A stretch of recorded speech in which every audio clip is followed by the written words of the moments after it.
Yo, what is good, everybody? What's good?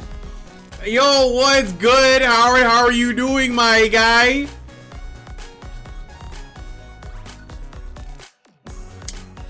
It's okay. I literally didn't even watch it. Greg joined, and we just talked about something that we're working on. We literally didn't even watch Home on the Range. I watched that today. Also, how does the audio sound right now? Because I feel like it might be too loud, but you guys can tell me if I'm crazy or not. Yo, what's good, Adam? What's good, Sydney? And during work? No. Okay, maybe a little bit. Maybe I watched a little bit of all 3 movies during work. Maybe. I don't know. I couldn't tell you. I wasn't there. It literally doesn't even make sense. But yeah, tell me how the audio sounds, the background music. Is it good? I feel like it might be a little loud, but I could be wrong about that.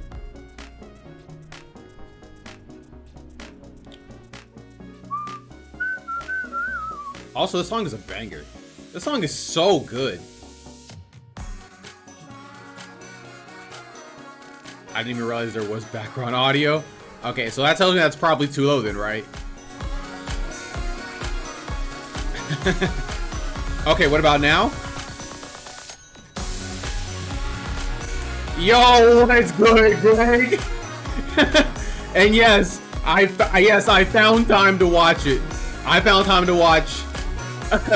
Oh, it was fine before? Oh, okay. I do?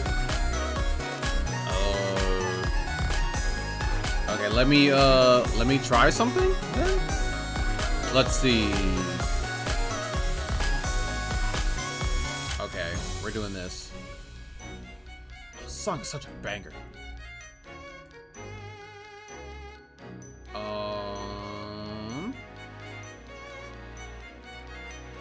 Okay, alright, okay. Oh, it was fine. Okay, so Greg said it was fine before. Adam said I sound muffled. Adam, it might be on your end. Do I still sound good right now?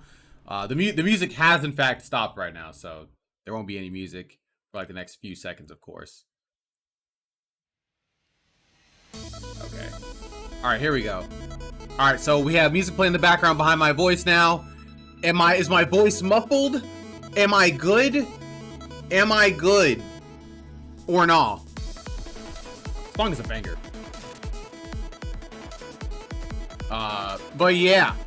Yesterday, I was gonna watch Home on the Range in the Discord, but then I just didn't. Me and Greg were in there cooking some stuff up. Obviously, in the public Discord, we kept it private. But yeah, so that was super duper fun. Yeah. All right. So it sounds like we're good. Today, you guys know what it is. You guys already know what it is. We're working on the Disney tier list. All right. I'm sure Sydney is absolutely 100% ready. I believe that she's ready 100%. Hey, yo, what's good, Tiff? Are you ready to vote on the Disney tier list today? Yo. All right, so we're gonna go ahead and swap over. Oh, this song is so good. I love this song. This one. Yeah. And so then we go ahead and we call our good friend.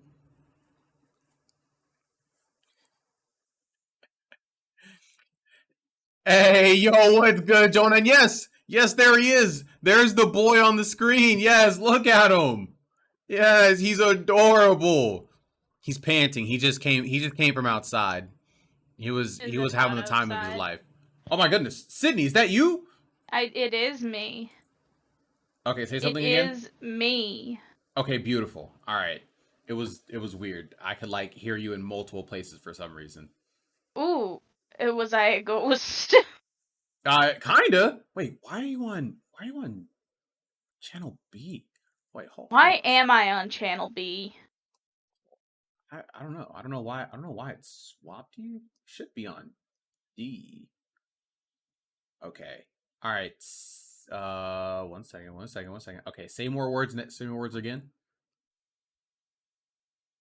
Sydney. Sydney. Oh no. Oh, I can't hear you. Oh. Wait. Okay. Say something again.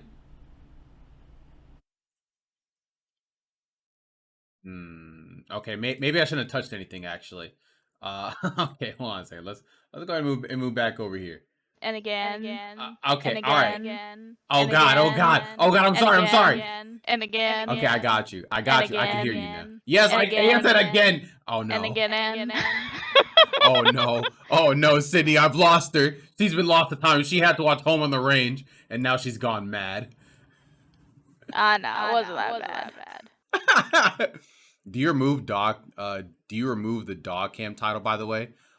It's not that I remove it. I just forget to put it in. Don't worry, because I'm sure Adam will go ahead and put it back there to make sure the people know that Wizard is here. Of course he will. All right, he's just that kind of guy.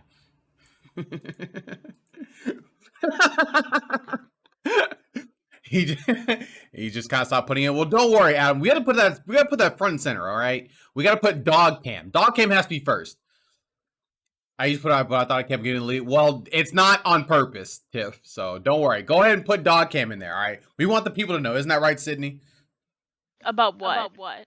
We want dog cam. Oh yeah, absolutely want dog cam. Wait, what? How does that? If I saw wizard cam enable, I probably wouldn't click on the stream. What do you mean? Well, you could put dog cam. Dog cam Well, works. you could put dog cam, but like wizard cam sounds like you're gonna like get hacked or something. Okay, all right, fine. Dog cam. Okay, yes. We put dog cam. Okay, all right. So, Sydney has an echo. Sydney, say more words. I have an echo. Well, that simply won't do. Did it do? Hold on a second. Did it I got do? this. Did it Hold up. do? I'm fixing Did it it right now. do? It's kind of cool. Well, it's not about to be cool right now. 'Cause we're about to delete Sydney in general. What? I'm sorry, Sydney. I'm sorry. It has to be done. Okay, say more words again. Okay, I will say words once again. Yes. Again. Again. Yeah. Again. Yeah, keeps Again. saying words. Again. As CP9 Boomer figures it out. Again. Again. Again. Again. Again. Again. Again. Again. Okay, it didn't come on the right thing, but again. It's fine. Okay, all right. Again. All right, we're good. All right, Sydney, I got you to stop the echo. We are good. All right, thank you guys. Thank you for letting me know. All right, do you have Discord open? And no, I don't. No, I have the application for Discord now. Okay, we do not have the Discord open in the browser, but there's still nothing wrong with that. I will maintain that is still an okay thing to do. You guys are just weird. Okay, you're just weird. But anyway, Discord browser. It's okay. Anyway, Sydney. Yes. How are you doing? Again. Oh my God! Here we go again. I'm doing. Are you ready to tackle this tier list today? I am. We had some great movies picked out today, for the most part. Kind of. We'll talk about it. The movies we had today were The Lion King, Home on the Range. Spread. Yeah. It was fun spread. We'll talk about it. And Princess and the Frog. Obviously, three great, amazing movies. Blockbusters, really, all three of them. Yep. They were all blockbusters. And Sydney, what are we doing today with our tier list? How does this really go? We are ranking them according to our criteria, which we have segmented into lightweight categories and heavyweight categories. Heavyweight are scored out of 10, and lightweight are scored out of 5. And we're going to be talking about the characters as a whole, the story, and the music being the heavyweight categories, where we'll just talk about cast, what the story and narrative is, and the music, how solid it is, how well it blends into the narrative, all that jazz. And then for lightweight categories, we have antagonists slash villains. How memorable are they? Are they charismatic as hell? Do they have banger villain songs? Animation slash Yeah. style. How good does it look? Does it look like ass? Voice cast slash voice acting. How well characters sound with their current voice actor. We're gonna get into that one pretty heavily today. And Oh, how are did we? it age? In a vacuum, how good is it? How good is it specifically in the year 2022? All right.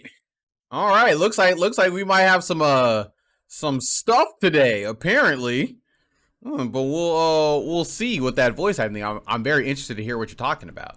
So yes, that is exactly what we're doing today with our tier list.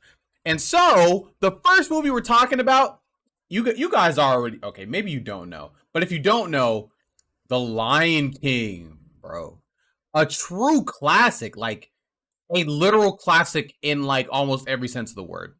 Lion King released in 1994. It was, I guess, technically it was all made by the Disney Animation Studio team, but I guess it was like their B team because they didn't believe in the Lion King. Because I believe, as we said before, I believe it was Pocahontas that they thought was going to be like the really big one. Isn't that You know, wild to think about? Isn't it that is. wild to think about the fact that this was the B team that they gave like all the shitty actors to and all the like second tier animators, and they're like, you can work on The Lion King, that weird Hamlet adaptation with jungle animals, and you guys can work on our magnum opus, Pocahontas, the story of a white man fucking up a native's life. Bro, that just sounds like par for the course.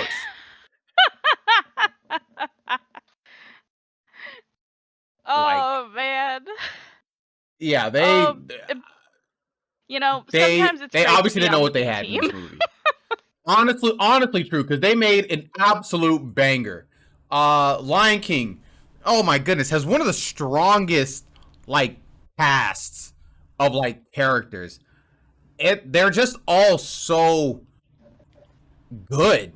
They're like in my so when I was watching Lion King, I love how they portrayed Simba, because Simba is just, he is just a kid. So in the beginning of the movie, they show all his trials and tribulations as a kid, getting into trouble and stuff like that, disobeying parents as you would, and they really showed this man's trauma, or this lion's trauma. They really showed his trauma for his dad's death, and I think they portrayed that super well. But I also loved like all the other characters that were in his life, like Timon and Pumbaa. They were great comic reliefs. Probably one of the best comic reliefs in movies, just in general. Like they're not too annoying. They're funny. They actually support the main character, I think, in a good way. Yeah, they are a great central character. They honestly might be the best like comic relief characters or whatever in any Disney movie. Probably. Yeah, I can't really disagree with you there. I love Timon and Pumbaa. Yeah, they're great. I love them. Nala's cool. She's like more chill. But she definitely brings Simba back to his senses when they meet in that foresty area and stuff like that. Obviously, Scar and the hyenas. Scar is very charismatic, as a character. I'm not gonna talk about his villainy personality yet, but they're like, they're very charismatic. The hyenas, they're also funny, and they're kind of a menace. Like a dopey menace. They're like dopey, but they're not too dopey. They're competent enough to be like, yeah, they're like a problem, but they're not like a super duper serious threat. They're just a threat, if that makes any sense. Yeah, Mufasa. Oh my god, Mufasa was great. Man, I really wish they didn't kill him, man. That was they didn't have to do that. They didn't have to do that to my guy, but we'll let it go. The only character that I guess I just thought was like annoying, but I guess because I just don't like this character archetype in general.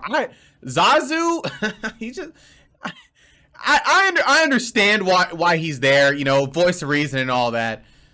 I don't know. Zazu's he's a buzzkill, man. But I understand him. He's fine up in the context of the movie. But that's just me, I guess. Yeah, I loved all the characters in the movie. I have literally zero problems with like anybody else. Yeah. What you got, Sid? These characters are 10 out of 10. They are so memorable, and they all look different. They all sound different. They all have a personality that's just like ingrained in who they are. And like even though there's like a handful of animal palettes that they're choosing from, like lions, hyenas, everybody looks different and acts differently. Like I think about the three hyenas, Shenzi, Bonsai, and Ed. Like even as a kid, I knew which one was which. Oh, yeah. There was no up for debate. It was like, all right, you're the sassy lady one, you're the like kind of silly male one, and you're the dummy. But they You're just look like Ed that too. Yeah, I 100% agree with all that. Yeah, Like, so I don't think I have a bad thing to say about this. Even like Zazu, I totally I understand his purpose, and I think he provides some great comic relief, especially in Can't Wait to Be King, where they're all Yep. just bullying him, but in like a really silly way. It's so like the characters have so much fun. I think they all do very well together. I mean, honestly, like, do we even need to give this like any more thought, like, and even like talk about it? Is there anything more to go into depth about? Like, I think this is an easy 10 out of 10 for cast. Like, This easy. is like the easiest 10 out of 10. Like 100%, like probably the strongest cast of characters in all of Disney, probably. But yeah, I really love the characters. Music. What can I say? Obviously, every song slaps. I'm not usually a villain song kind of guy. Usually, I'm like, villain songs are kind of lame. But I do like Scars. I like his.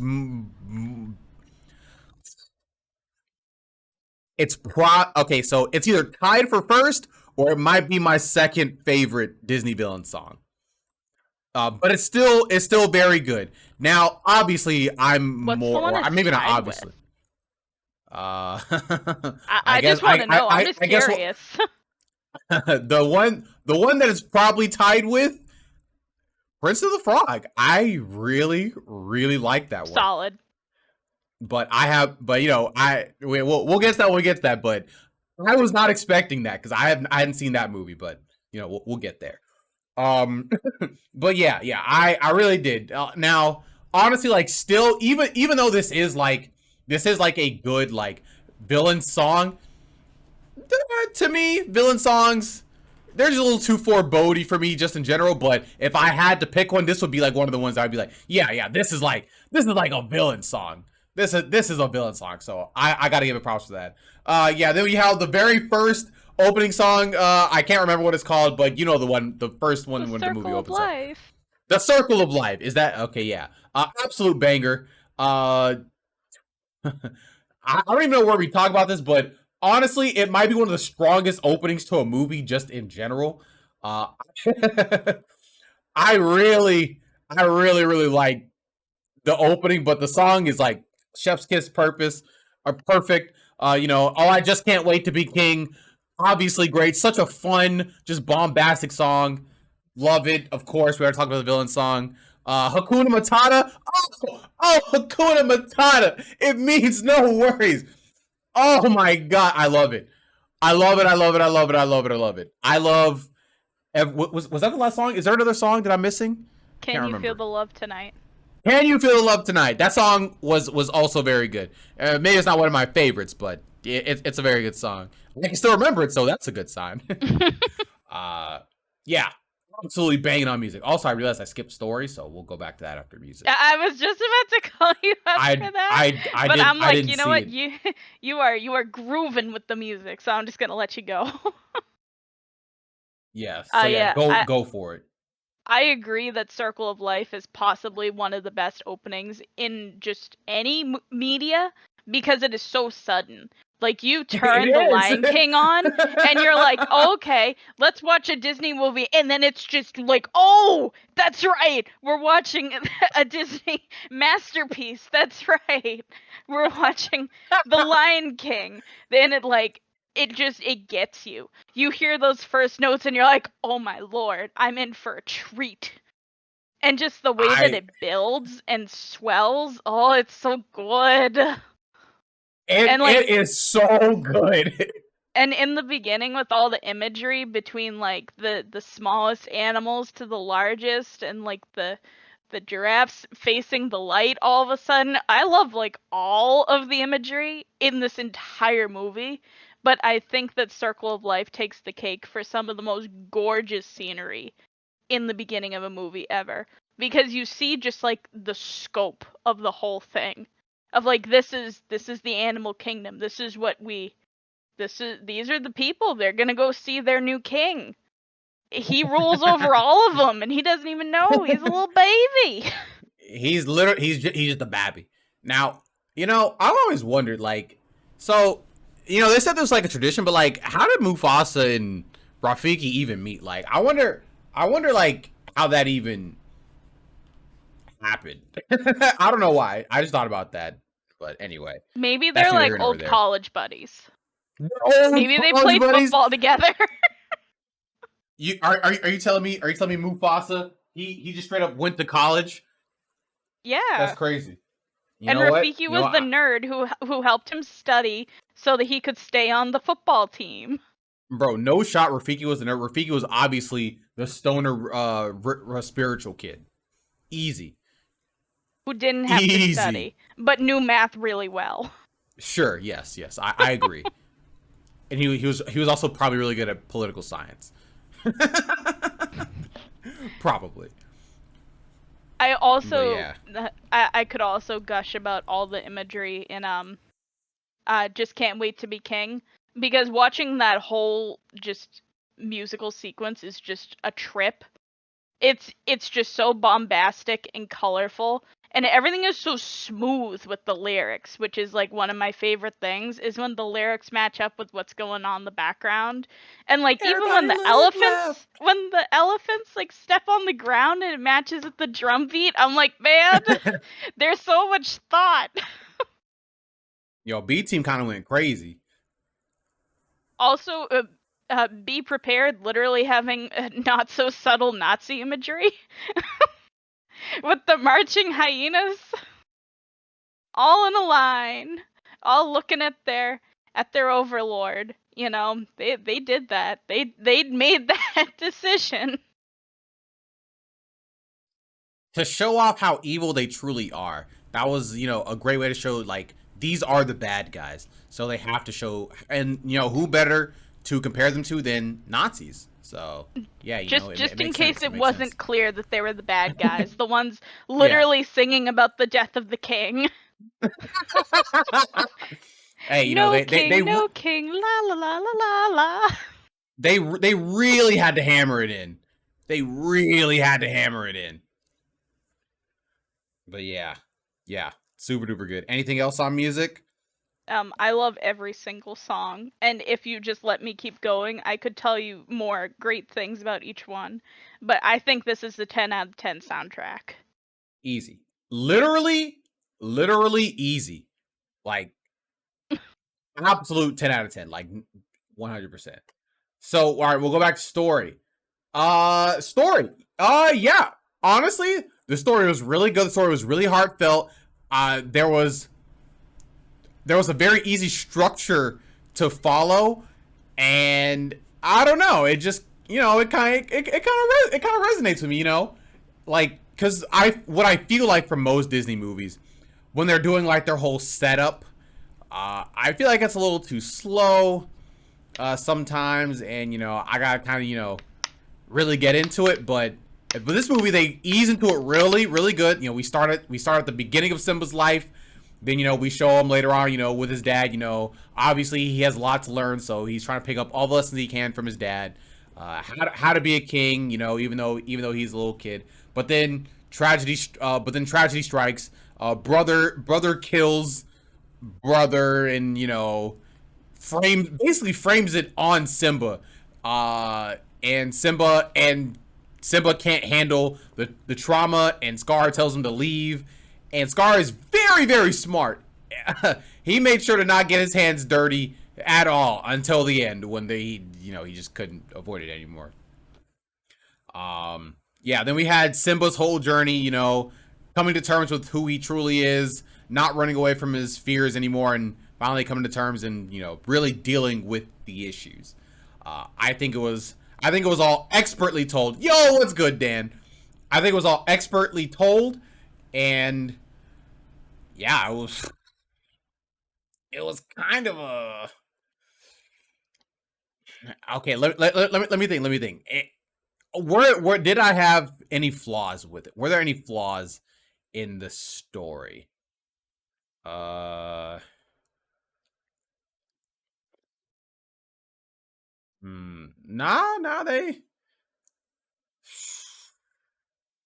they pretty much have hit every single story beat. Something they could have done or not explained or whatever was how Nala got to Simba, but they did. They were like, yeah, Scar, he's basically, since the Hyenas got there, they've eaten up all the food. We have nothing to eat, so I have to come out and find food, and I just happen to come here. You just be chilling out here, and I just happen to find you. So I was like, all right, that makes sense. I can believe that. That makes sense. Yeah. Yeah, it was all really, really good. I have no qualms. I have literally none. Yeah, honestly, I agree. Obviously, my one note is that I love the story of Hamlet. That's my favorite Shakespeare play. But I just think it's so tight, and I have to agree with your point about the very beginning about how normally some of these, like especially movies that handle time jumps in any capacity, they kind of feel like you don't know which end of the movie or which end of the story needed more fluff. But I think we get just enough. It follows through his birth and how like incredible and momentous that occasion is. Like the whole kingdom effectively comes to see the birth of their new king. Like they fear, obviously, because when Mufasa is explaining the circle of life, we eat the antelope, blah blah blah, all that stuff. But they still respect him enough to go see. So there's like, right from the start, this is a big deal. And then we launch into the childhood, which establishes his mistakes, his cockiness, his eagerness to be king, which is very pivotal because that comes up later when when Nala finds him later on, and she's like, you're supposed to be king. And he's like, yeah, well, I don't want to do that anymore. And she basically calls him out, like, what do you mean you don't want to be king? That's literally all you talked about for your entire childhood. So I think that all the things that they establish throughout childhood are super important for later on in life, and even most especially when they go to the elephant graveyard and they give that moment to put both him and Nala in danger, and then Mufasa gets to sit down with him and be like, hey, I know you want to be cool, I know you want to be like your dad, because I'm a pretty cool dude, but like, I need you to take this seriously. Like Mufasa was kind of like that, right? Oh, he was cocky too. You could see it. Simba got it from somewhere. He did, 100%. He was like that. Like Simba wasn't just like this cocky guy who came out of nowhere. Nah, Mufasa, man. He Yo, what's good, Fresh? Yo, I will take your follow. Yes. Thank you. I appreciate you, Doc. Thank you so much. Yes. We're talking about Lion King right now and how it's almost definitely going to be the perfect score on our list. By the way things are going. So yeah, what were you saying, Sydney? It's just like every single moment in this movie feels like it's needed for either an establishment of character or to progress the story forward. Or in most cases in this movie, it's both. I think it's just a movie that I don't know how much editing it got. I know that there was an alternate ending that was like way darker that they didn't use, thank goodness. But Wait, what was the darker ending? It's a lot. I'll find a YouTube video because I wanted to show it to Adam anyways. But it's very different.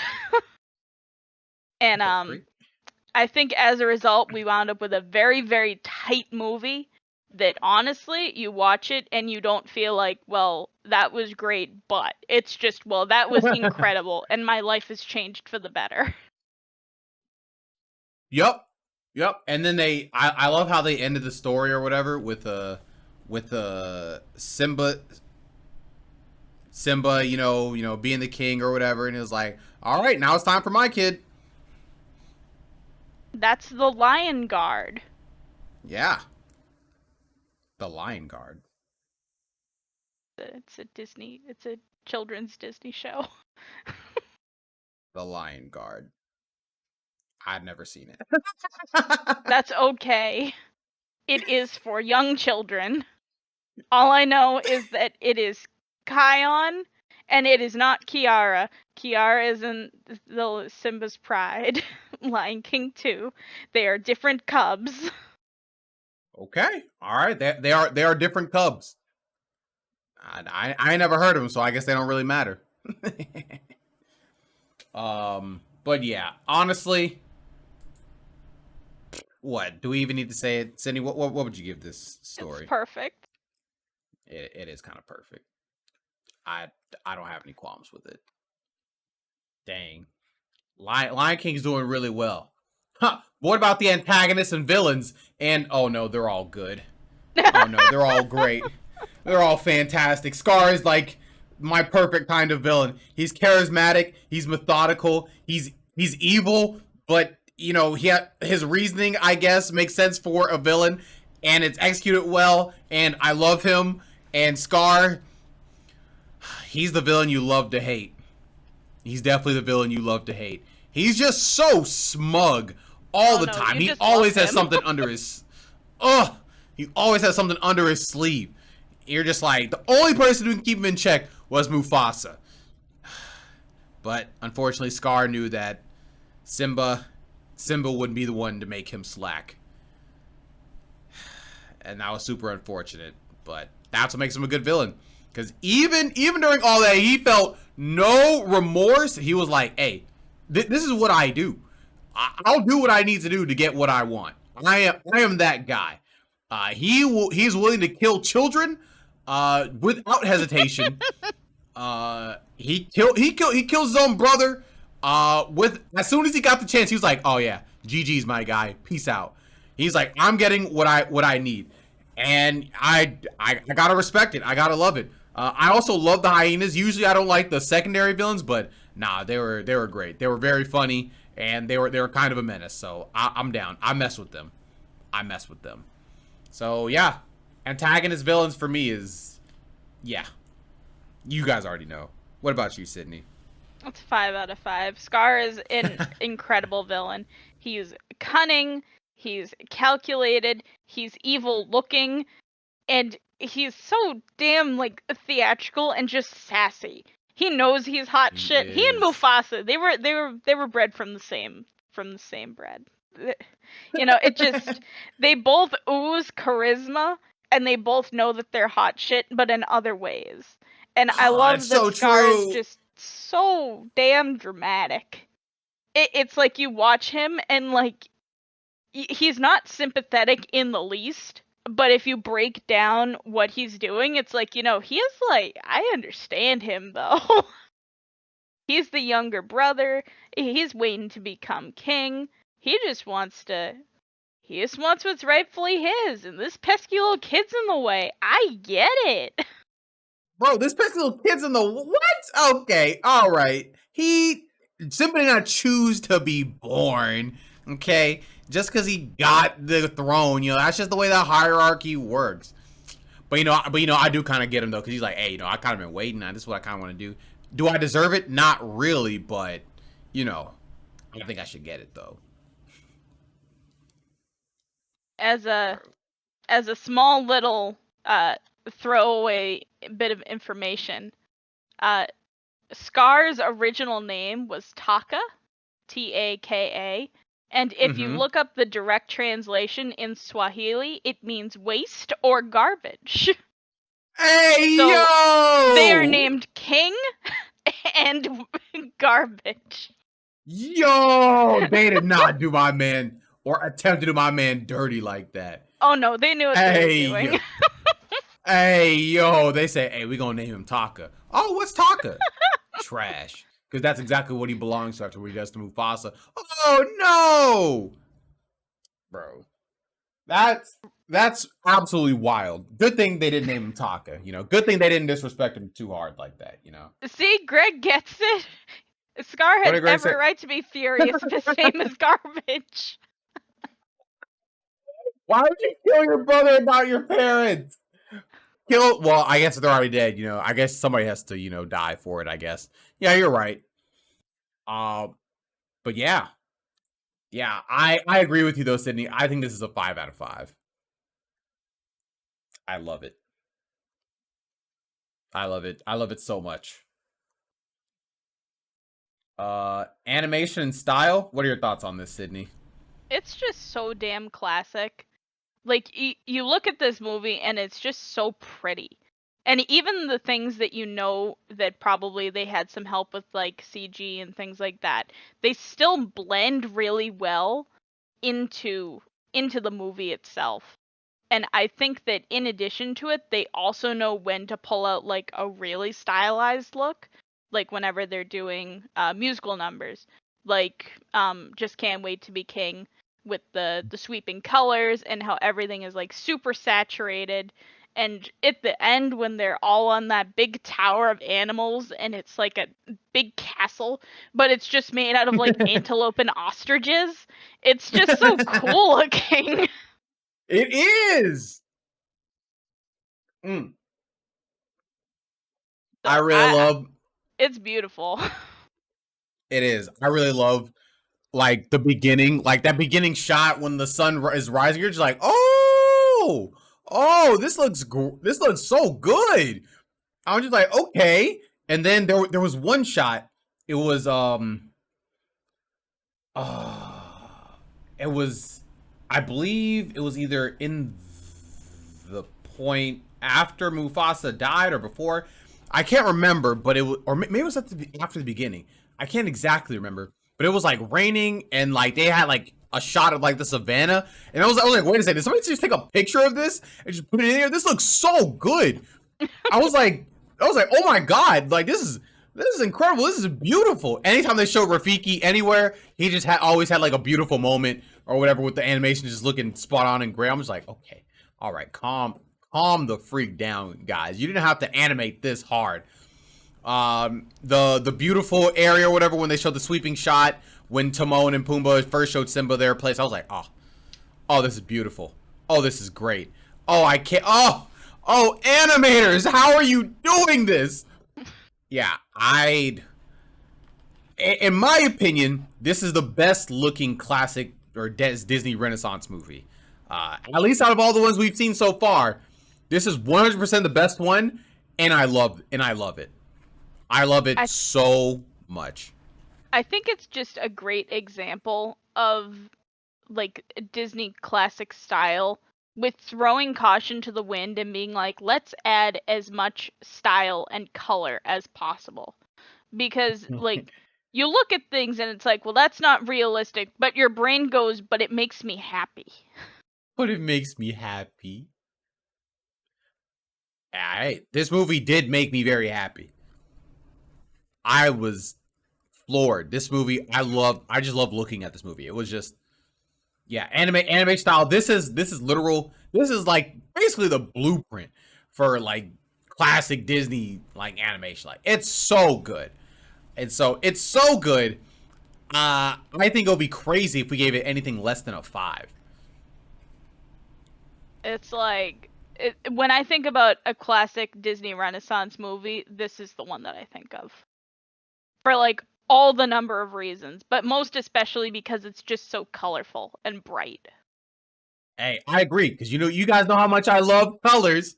Oh boy, CP9 colors, we love it. Yeah. I think everything just looked amazing. And this is like the peak probably of like 2D animation for Disney, in my opinion. Probably. I think there's still like one or two that we have to see yet. So I don't know. Maybe these other ones will, take it home for me. But this is like it. Sugar and color. I'm done with you. Anyway, obviously this gets a 5 out of 5, right, Sydney? Absolutely. Now the final one: voice cast, voice acting. What do you think, Sydney? What do you think about the voice cast? I have been listening to these voices literally probably since I was born, because this movie was out in 1996 and we probably owned it on VHS. Yep. And so I cannot possibly imagine listening to other voices. However, I think that they work so well in the context of the movie regardless. Like, you listen to them, and even the young voices to the adult voices, like, make sense. And you can hear the charisma and the kind of, like, cockiness in both of them. Like, I was listening to Nala talk as a little kid, and I was like, oh man, she's still got so much fire in her, even when she's, like, the equivalent of, like, 5 years old. And same thing with Simba. And he's got kind of like that raspy kid voice, like he's just exhausted from screaming, but he still has so much energy. I think that's just such a funny detail. That yeah, he's probably just been going full throttle. And that's why he wants to wake his dad up in the morning, even though he's trying to sleep. Before the sun is up, he's your kid. That was so funny. Yeah, I 100% agree. Everybody's voices were spot on. I'm not gonna lie, probably my favorite voice actor, it might be Mufasa. I don't know what it was, but Mufasa, he had me on his every word. Anytime Mufasa talked, I was listening. I was like, Mufasa, yes. Mufasa, you want me to go? You want me to go take out the trash, Mufasa? I'll go take out the trash. Like, I'll do whatever. You want me to go clean up the house? Don't worry, Mufasa. You're just when Mufasa was disappointed, I felt bad. I was like, oh man. But Chris, Simba, why'd you do that? Why'd you make Mufasa disappointed?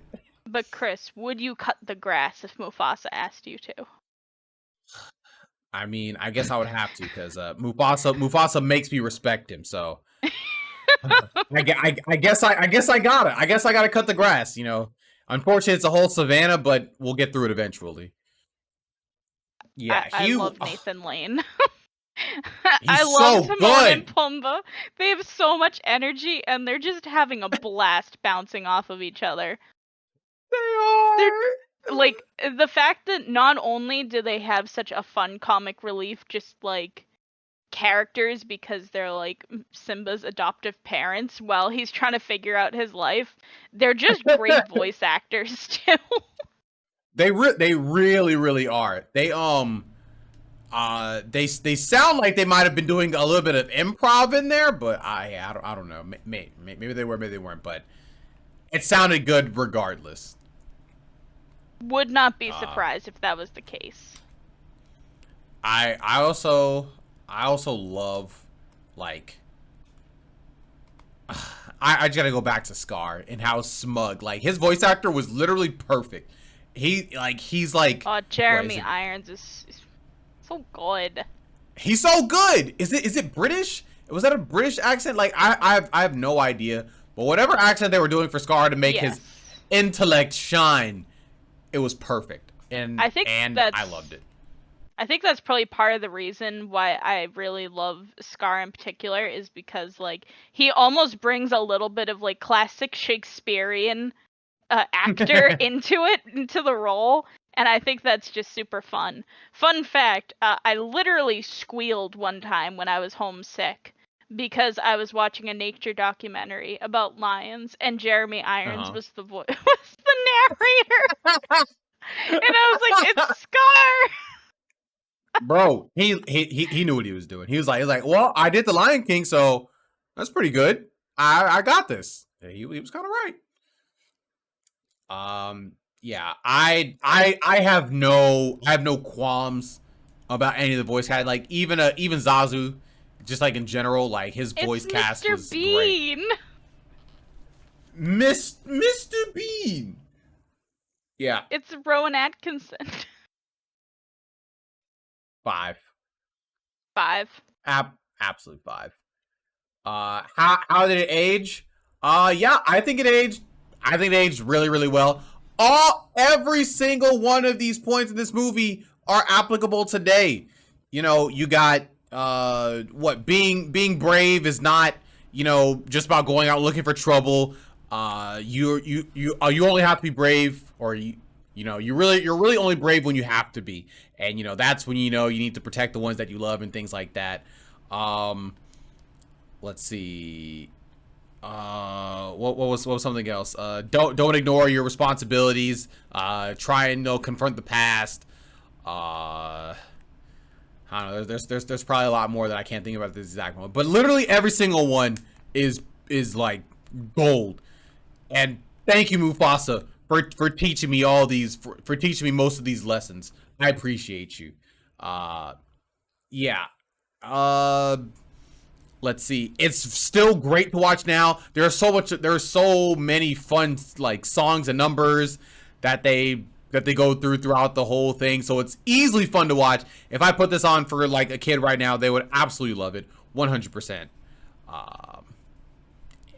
Yeah. I'm just reading it's Greg's probably the post-child comment for age. right here, and it says, I think the shitty remake of this movie makes this age even better.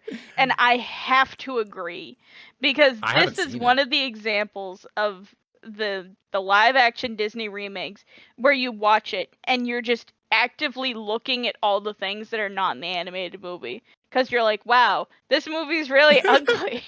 There's no color in it.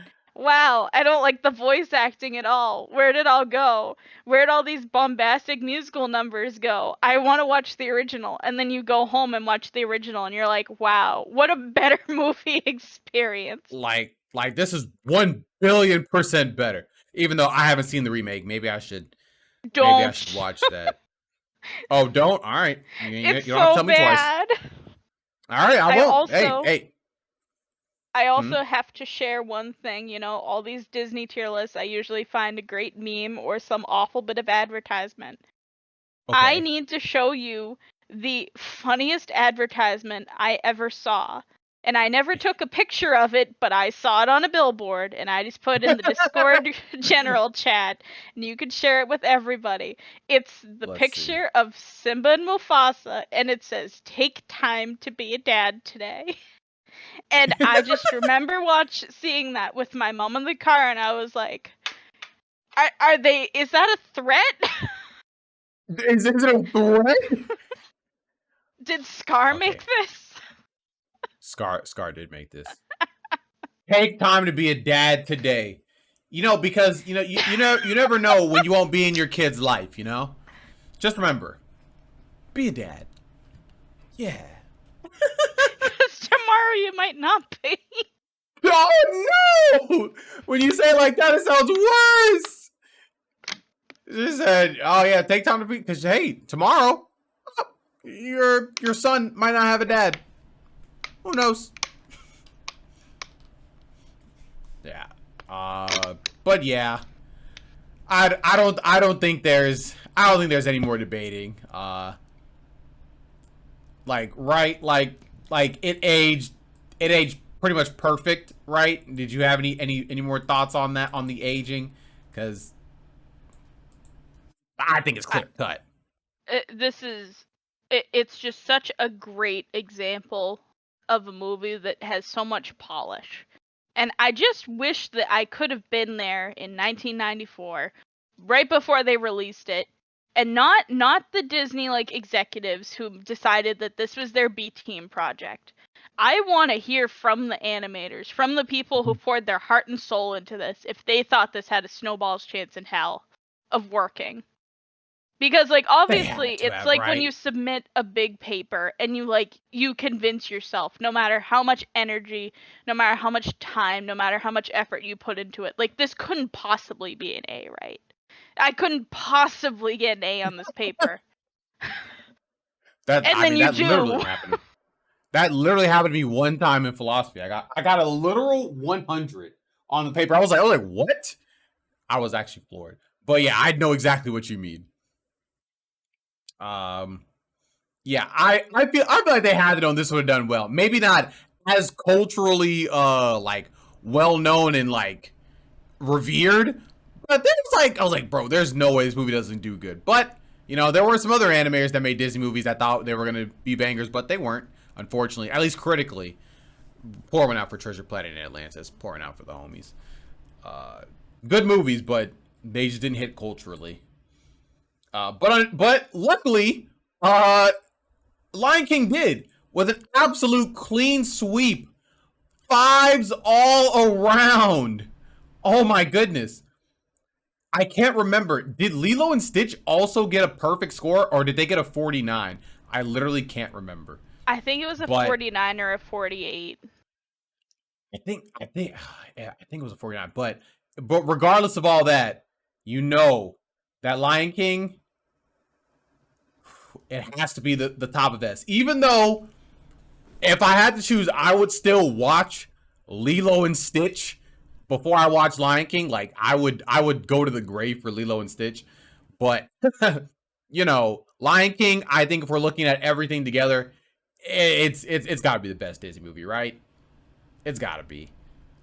Yeah. But I would still 100% watch Lilo and Stitch first, but that's I also would. I think if given the choice of the two movies, I still would pick Lilo and Stitch because I find it like such an enjoyable, just interesting movie. But Lion King is just so clean and tight and it just has so much prestige at this point. I mean, it's been released like 4 times. Too many times. But I'll watch it. That is true. It doesn't have Hawaiian roller coaster ride in it. Oh, it hurts me so much putting up Lilo and Stitch. It hurts so much, but that's just the way it goes. Like Lion King does everything perfect. Well, I mean, as close to perfect as it can get. Like Lilo and Stitch might go even higher in some categories, but unfortunately, our scale only goes to 10. So, yeah. So maybe in some categories to go up more, Lilo and Stitch would be higher, but this is what we got for now. Whew. All right. I have to go to the restroom, so I will be right back. I'm gonna leave Cam on. So Sydney, entertain the chat. Oh shit. I don't have a camera, so I can't do anything. I hope Chris moves the chair. No, we can't even see the dog. Oh, I thought he was gonna move the chair. He didn't move the chair. We could see like the dog's foot, I think. How are you doing, Wizard? How's chat doing today on this great Monday? It is Monday, right? Yeah, it's Monday. How's everybody doing this Monday? I might have a little bit of a delay because I don't think that my stuff is synced properly. But that's okay.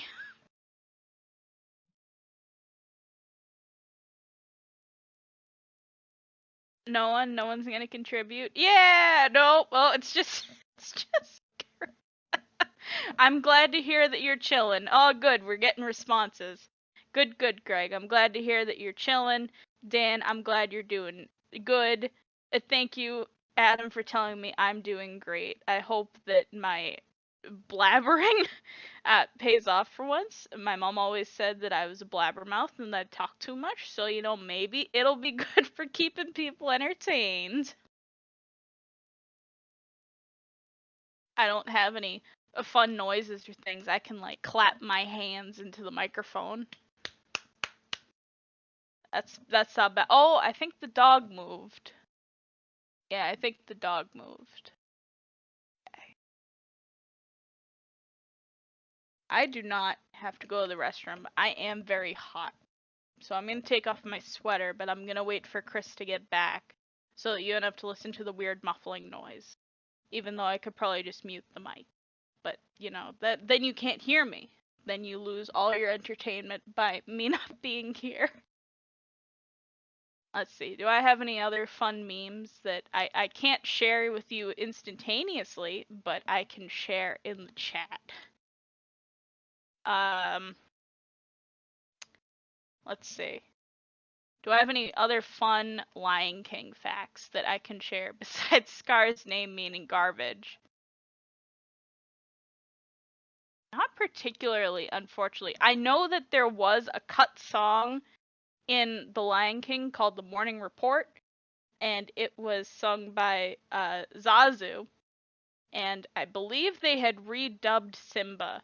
I remember because it was on a special DVD collection of The Lion King that I had, and I was fully expecting it to be on the version of Disney Plus, but it's not, and I find that very interesting, which means I guess the song got cut twice at this point, because it got cut from the theatrical release and the VHS release, and then whatever version of the movie's on Disney Plus, it's not on there. But it's an okay song. If you want to go listen to it, it's called The Morning Report. Nah, I'm good. What is the morning report? Wow. You don't want to listen to lost Lion King lore? You know what? Maybe another time. Maybe another time, you know? I think that could be cool. But I think It's just a song that got cut from the movies. Oh, okay. So it was actually it probably would have been a banger. Who knows? But you know, if it got cut, maybe not. All right. So now we have our next movie, Home on the Range, a movie that I had not seen previously. But you know, when I saw the villain in the movie, I was like, wait, have I seen this? I still don't think I had, but I still remember that face. So I don't know what that means, but that was an interesting fact, I guess. So, Sydney, tell me, what did you think about the characters in this movie?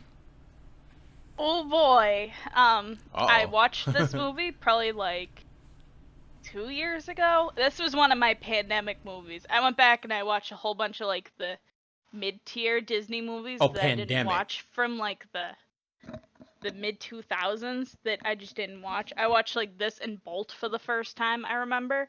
And I don't remember anybody. I was like, I remember Roseanne Cow, and I remember the other two cows and the cocky horse, and that's about it. This is some of the like most unremarkable cast that I can recall in a Disney movie, and I will say this with grain of salt, Chris. What? The characters are more forgettable than the ones in Chicken Little, but the ones in Chicken Little are worse characters. So you're saying they're more forgettable. But arguably, I agree. when talking about a piece of media, it is worse to be average and forgettable than egregiously bad. Because if you're egregiously bad, you at least still get remembered. That's true. That's true. Hey, but you know, Chicken Little has some good characters though. Like Fish, he was my favorite, of course. Like I think he 100% deserved to be in the movie. Very integral to the story, of course. Like, bro, can't have a movie without a good Fish type character.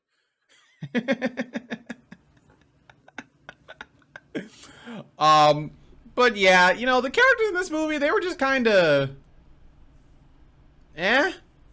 I kind of didn't care for the main character just in general. That's fine. Feel like they didn't I feel like they didn't make me care about her enough. They kind of try to do like a sad thing, but in the beginning of the movie it didn't seem like a sad thing. It was literally just like, yeah, you know, she was giving away and she was like, "Hey, what's up? I'm here." And I was like, "Oh, okay, cool." I don't think she had a great character arc in general. The other two cows, I mean, the one that sang a lot, she was annoying, but she might have been the best of the trio. I really didn't like the other lady cow. She was just like annoying, like not because of like her voice or anything, but because she was just like she was like complaining the whole time, but she showed up anyway. So I'm like, why did you even come? And I was like, oh, I don't understand. Like maybe on your farm you do things different, but when you choose to go on the adventure, I don't know why you're complaining like this, but whatever. I did like the three little pigs though. They were adorable. I loved them. They might have been my favorite characters. I loved them. The human characters were all kind of whatever. I guess I will say the hero guy turned out to be the evil villain. I honestly, well, I guess we'll talk about this more in like villains or whatever. But you know, I like the twist. I did like the twist. I like that twist. The villain, he was okay. I don't think he was I don't think he was outright bad as a character. He was all right. I kind of messed with him. Yeah, the other human characters, they were just kind of bland or whatever. I don't think they were really meant to be anything because it was about the animals. So they were just whatever. But yeah, they were like okay. Maybe I'll give it like a 5 or a 4. But that's probably about it for me. Yeah. I think one of my biggest gripes with the movie is Roseanne Cow just in general, because in the beginning they established. Well, she's voiced by Roseanne Barr. I'm sorry. That's all she's gonna get from me. Her name is no longer Maggie. It's just Roseanne Cow. You know, in the beginning, she's the show cow. She comes from that other farm, and she's like narrating what happened about how the cows were all rustled in the night and he had to sell her, and she looked all sad. And then they go over the hill and she's like, a dairy farm? Well, that's exciting. And I'm like, ma'am, do you have no sympathy for your owner who has to get rid of you? That's no, so sad. literally nothing. She literally That's exactly what I was talking about. I was like, they're not making me care about her or her plight at all. No, and then when they walk past the farm that's being sold later, she's like, oh, that show cow that was in there, that's me, and she's doing just fine. And they try to, like, inch a little bit of emotion out of you, and you're like, but she's a jerk. And then later, when the other cows get mad at her and she kind of goes off on her own, it's like, but, like, you're not earning these emotional beats. There's just nothing. I have nothing for you, Roseanne Cow. You're just rude and obnoxious. Kind of true. Honestly, kind of true. I'm just sad the poor Dame Judi Dench had to be in this movie. And Cuba Gooding Jr. What were they doing? Judi Dench, she's a very famous actress who normally doesn't take bad roles, but she was Mrs. Calloway, the old black cow. Oh no! Oh no! Yes, it was bad. Oh no! At least her character was. Oh, it was bad. It was the direction that they gave her. You know, she did her best with what she could. You know. Just a bad movie. Kind of true. I'm feeling like this is, if I'm being charitable, I guess, what, a 5? I'd even go like a 4. All right, you ain't gotta tell me twice. A 4 it is. It's just because everybody is so not memorable. Like, in a couple of weeks, you can ask me, like, what the characters were in Home on the Range. I'm gonna be like, it was some cows, there was a cocky horse, and that's about it. Oh, yeah, the horse. I forgot about it. He was annoying, like, the whole movie. Like, the whole movie. But we're already past that. He was annoying. Hey, I'm an adult. I don't like him now, so... the story. Yeah, story was... I think I have the most, like, cohesive thought about this whole story, and I wrote it. And it's just that the story is so simple that as a result, the whole movie is just meandering and fluff. And I hate it. Because in this movie, if you strip away everything that isn't progression towards the end, it's like maybe half an hour long. Yeah, and it you're really watching did feel and you're like, this movie isn't long. It's an hour and 10 minutes. what are they doing? And the answer know- is just sticking around. The way when I was watching this movie, I kind of got this, like a similar vibe to Winnie the Pooh. At least in this one, I feel like they were working toward a goal, whereas in Winnie the Pooh, they were just like they were literally doing nothing for like an hour. I was like, all right. And this one, I was like, they're kind of not doing a whole lot when they should be doing something. But I was like, okay, all right, but they are getting somewhere, I guess. So I'm like, that's fine. But it did feel like 45 minutes. They just nothing was happening. I was like, okay, I don't know why I care. Whatever.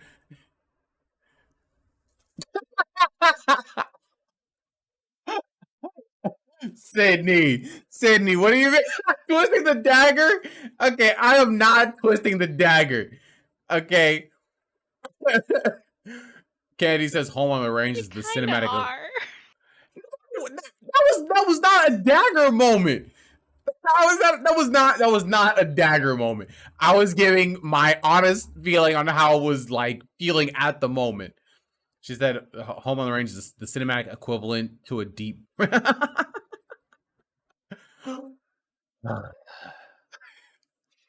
It just, but yeah, this story was like, I mean, it was fine. There was a beginning, there was a middle, and it did have an ending. But I wasn't really compelled by any of it. They wanted to have like some kind of weird horse B plot where he wanted to like go with the hero and stuff like that. I was like, bro, I really don't care about this horse. As a matter of fact, I hate this horse. Like, this horse is literally, even at the end where he was like, oh, I know who the good guy is. I was like, bro, you're still not a good person. Like, at all. Like actually, you're just not good at all. I said, you're just not a good, like, I don't know, being. I don't care about you. The old lady, she was losing her farm. Like, when she was getting mad at the guy, when he was trying to give her helpful advice, I was like, come on, old lady. Like, can we... Like, why are we getting... Okay, I guess that's not part of the story. That's something that peeved me, but whatever. Yeah, I just didn't care, really. Honestly, I mean, that's, like, what it is. Like, it's just the characters are so... not even unlikable. It's just like I have no stakes in what they're doing because I haven't been given enough to be like, oh, okay, I see where they're coming from. It's just that the lady is poor and the cows think that they can help. And so you're like, okay, I guess the cows are gonna get the big baddie. And then we have to have the whole middle with the big baddie. But like, it's realistically like 5 minutes. And then it's the ending. Like, there's So no it's like- way that Disney thought this was, like, a good story, right? Oh, no. And I noticed that even just watching it. We'll get into it with, like, animation and stuff, but, like, I don't think they gave shit. I will say there's no way. one really funny thing I did notice, and it was at the end. It was a quick throwaway line I included in my notes. When the sheriff sees that they caught the big baddie, he literally hands the money to the lady. He's like, I don't think your cows can use this money, which is really funny because they put the effort into making sure that the cows did actually catch Alameda Slim. And while it's really dumb, I think that's just really funny that even the sheriff acknowledged that the cows did the work. Not a person. It wasn't like the cows caught him and they were like, wow, random person on the street, thanks for catching Alameda Slim. He's like, you dairy cows, good job. Like, 2 claps. Good job, cows. That honestly, that is kind of funny. But unfortunately, I didn't care about that at all. Nope. Unfortunately. So if I had to give this story something, it was a story. Maybe not a great one. I'll give it a 5 simply because it had a beginning, middle, and end, and you know they went through it. I'll give it a straight middle of the road score. a 5 for a beginning, middle, and an end, but the middle is like everything that you could get at a deli counter, and none of it tastes good. Or maybe not all of it tastes good, but or not maybe not all of it doesn't taste good, but it all just kind of tastes like eh. You're like I kind of like these few things on the menu. Yeah, it just kind of there, I guess. It's not horrible, but it's like they didn't make me care. If they could make me care, I could give it I could see myself giving it a 7, but they didn't. So 5 it is. 5 it is. Music, surprisingly, the music was not bad. Now, I'm not saying it's like a masterpiece or anything, but I kind of found my head, doing a little head bobbing. I'm not even like, I'm honestly really not a Western person, a country music kind of guy like it all, but I was like, okay, all right, they gotta have some of this, and I really wasn't expecting that. Now, I couldn't tell you what like the songs like were, but it was decent music. I didn't hate it. Like, and it's not like it was like once I was like all of them. Like, no, I didn't hate or dislike any one song. I don't think. Yeah, I didn't have too big of a problem, honestly. So somehow, in some divine intervention, I didn't completely hate this soundtrack. I really have no idea. Yeah. Well, what were your thoughts on it? I just created my own hashtag for the soundtrack because I agree with you. I don't hate the music. I don't think I will remember any of it. But actively listening to it in the context of the movie, I was like, wow, this is not awful. Yeah. And I have coined it as toe-tappingly acceptable. Yo, the hashtag toe-tappingly acceptable soundtrack. It's true. That's exactly what this is, somehow. Like, you either bob your head or, like, you kind of, like, drum your fingers along and you're like, oh, okay, this is, like, pleasant. And then it's over and you're like, and I will never listen to that song again without watching this movie. Yeah. You're like, but if somebody, like, puts on a weird mashup of all the Disney movies and somehow, like, Little Patch of Heaven comes on, you're gonna be like, oh, yeah, this is that, like, okay song from Home on the Range. Oh yeah, this is that okay song. Like, you know that okay song. Yeah, this whole soundtrack was like okay to very slightly above average, because I was kind of like Bob do. I was like, okay, this is like enjoyable, especially for the movie. I was like, all right. I think that's also just kind of like the case with Western music, because they definitely tap into that like square dance aesthetic of music where you can just clap along to whatever the hell is going on, but it works. Yep.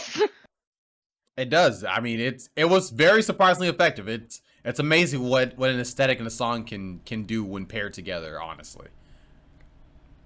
While I won't sing out anything, I think this movie can get as high as a 7 on music. Because it's like just a little bit above better than I thought. I want to put it at 6, and it's only because I agree that it is solid enough for the movie, but I don't think any of the songs are standout enough or excel enough to get much higher than that. I agree. I definitely see it. Yeah, I'm fine with the 6. I think a 6 makes sense. I'm just glad it wasn't offensive. Yep. Because I was ready for some horrible music. I was like, oh my god, this music's about to be so bad. Like, I was judging a book by its cover, and I was thoroughly surprised. All right, so then we have antagonists and villains. The villains were like all right. Let's see. Yeah, out the redhead guy, Alameda Slim. Like, he was like he was different. Like he was a bad guy, but I love that his power over the cows was just yodeling. I don't know what about that, but I found that to be really unique, and I kind of like that about him. If I'm gonna keep it a band. Unfortunately, he did kind of feel generic in a lot of ways, but that standout way really gave him a boost for me in my mind, honestly. The other like guy, the hero guy, for some reason, that's what got me. I did not think that he was like, I did not think he was a bad guy like at all. I thought they were portraying him as like, you know, a rough, tough like hero type, as in like a general Western like because like, you know, if you think of a Western, like the people like they're not like altruistic and stuff like that. Like, you know, they are just like in it for the money. I was like, okay, cool. So he's just like one of those, like, he might not be like a good guy, but he's like not a bad guy. But no, in this, he was just like a bad guy. I was like, whoa, okay, that kind of came out of nowhere. But you know what? I guess I kind of see it, honestly. You know, they got me. They got me 100%. They got me. Now, they didn't do anything with that role at all until literally the very, very end, where he was like, yeah, I'm the bad guy. Then he got beat up by a horse and some cows. And then that was it. I was like, all right, cool. So he was like cool for like 30 seconds. And then he wasn't. But yeah, so overall, he was like, they were all right. They were all right. They weren't bad. They were not bad. They were just all right. They were all right. Nothing to super write home about. But they weren't like offensive or anything. I was like, yeah, you know, I agree. Sure. What were your thoughts? I think the villains are just like really lackluster in this movie. And I think that's just kind of my whole argument with this movie. And I think now I can bring it up. This movie has like nothing to it. When you break it down, it's got like I'll get to it when we get to animation, but like the music is inoffensive. The story is fine, but like paper thin. The characters are not memorable, and there's like nothing to remember about this antagonist. And I think that, coupled with the fact that if you look at any of the backgrounds, they're pretty empty. I'll get more into that with animation. I don't think they thought this movie was going to do well. There's no shot they didn't know it wouldn't do well. There's like, no shot they thought this was going to be okay. I don't think the animators cared. I think they cared enough to like get a paycheck, but they were given this script and given this idea, and they're like, I don't want to do this. They said, Disney, do we have to? And they said yes. Like, okay. Like, there's just no... I want to know what the budget is. I know that's a super simple thing. Home on the Range budget. All right. If I'm going to take a guess at it, I'm going to say... If we're just talking about for strictly the movie and not, like, advertising, I'm probably going to say... 100,000. 110. Oh, I was actually really close. And it earned 145 million. Wait, what?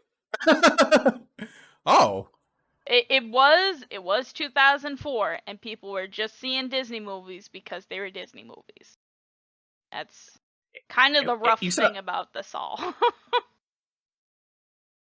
And Treasure Planet and Atlantis didn't... What did they do? What were their numbers? Way lower. What? Way lower and way higher. There's no shot. You're gonna sit here and tell me... Okay, wait. Which came out first? Atlantis or this movie? Do you know? Atlantis came out in 2001. And they both came out for... Range came out in 2004. Bro, there's no shot people thought this movie was better and more enthralling to watch than Treasure Planet or Atlantis. There's no shot. Like, what? I also don't know what part of this is the actual animation budget versus, like, paying people. Because I can't imagine that Roseanne Barr was cheap. Like, no. There's no way she could have been. She was easily charging like, I don't know, high 5 figure to 6 figures. So this just in, Home on the Range absolutely outperformed Treasure Planet in theaters. First of all, Treasure Planet was monstrously expensive to make. Okay, but you're telling me didn't even make like 10 million? Like, bro, there's no way. There's no way people really sat here and said, yeah, Home on the Range, this is that movie, but Treasure Planet and Atlantis? Ooh, no. Secondly, it had the devious fortune of coincidentally coming out the same weekend as Harry Potter and the Sorcerer's Stone. I mean, I guess, but they're kind of fulfilling two different markets, at least to me. Like, although Harry Potter is like, well, I mean, kids loved Harry Potter, I guess, because they were reading it in school, so.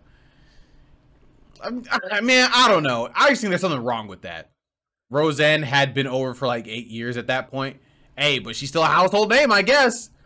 Treasure Planet made $38 million in the domestic box office. And how much did it cost to make, Kennedy? How much did it cost? Because if it, it cost $140 million. Oh, why did it lose so much money? I think that's travesty. I honestly believe that's travesty. Sydney, how could you have prevented this? How could I have prevented what? The price of making movies? No, how could you have prevented Home on the Range from doing it as well as it did? Because it didn't deserve it. Well, I can tell you I didn't see that movie in the theaters. I rented it on VHS at Blockbuster. So you're part of the problem. You should have been like me and not acknowledged his existence. Hey man, I saw a Disney movie when I was like 9 years old, and I was like, I want to watch Disney movie. And I watched it, and I was like, wow, bad Disney movie. Will not watch again. And then look at me. I've watched it twice now in 2 years. So who's the fool? Us. And the CGI was extremely expensive and groundbreaking, but Disney decided to do it anyways because Musker and Clements were also responsible for some of their biggest hits at the time. Yeah, they deserve to make a movie, and I think it should have done better, but that's neither here nor there. So if we're looking at the antagonists and villains, what are we giving this? I'm thinking a 3. I think it gets a middle of the road. I think 3 is like perfectly fine. He's not standout. He's not memorable. And that's about it. I'm gonna forget him. I did think it was fun that his name was Yodel, as his name was Yancey Odell. That did make me chuckle. But then I thought, like, man, the kids that can't read aren't gonna get that one. They're not gonna find it funny. And I was like, what if they just added a single line where, like, one of the dumb, like, nephews or something makes a comment about, like, nobody's figured out that your name is Yodel? Or some garbage like that, so that, like, the illiterate children who are watching this movie could be like, ha, yodel joke. But that's neither here nor there. I thought it was funny. I'm easy to please. That is true. Wow, you didn't have to agree with me. Hey, you know what? I like to agree with my friends. Whatever they say, I'm like, yeah, you know what? I agree with you, my friend. Animation and style. All right. So when I was, no, go for it. Yeah, yo, pop off, Queen. Let them know. This movie's so fucking empty. I was watching it, and I'm like, wow, they really picked a Western movie so that they would have to spend no money on backgrounds. I watched this, and I'm like, there's nothing here. There's like some buttes and some hills and some sand and like one cactus. There's not a single area in this movie that has life. Even the town is home to a sheriff, his old dog, and his horse, and like one person. They're in the saloon. Evidently there's like 3 people in this town who all exist. but it's What are you it's talking about? Remember when they were in the functioning- saloon? Yeah, there's like 2 people there, and one There of were them like works there. there were like 6. There were like 6 people. Ooh, 6 people. Sounds like a video game town. There's 6 men and 3 women. Like, And yeah, 3 that cows. and also 3. Oh wait, and a random Asian guy. That guy was there Yes. too. Yep, he was very delighted. He got free cows. Definitely really saw just that, go, and I was like, I don't know if that one's offensive or not. I also don't know what language he was speaking, so I can't make a comment on that. But I didn't care enough to look. But regardless, this movie's ugly and it's empty. And I have to bring up the fact that even in the segments that look pretty, because I acknowledged it a little bit earlier, I don't think I actually spoke it though. But in the yodeling segment with Alameda Slim, where he's doing his yodeling song and that's his like villain song, there's some pretty cool imagery of the cows, the like changing colors, and I like that they're all in Yep. like dance formation. Looks very cool. And then I had to bring it up for animation style. It is literally one cow copy pasted about 30 times. Even in the other Disney movies, literally in The Lion King, you look out there and there's at least a variety of animals.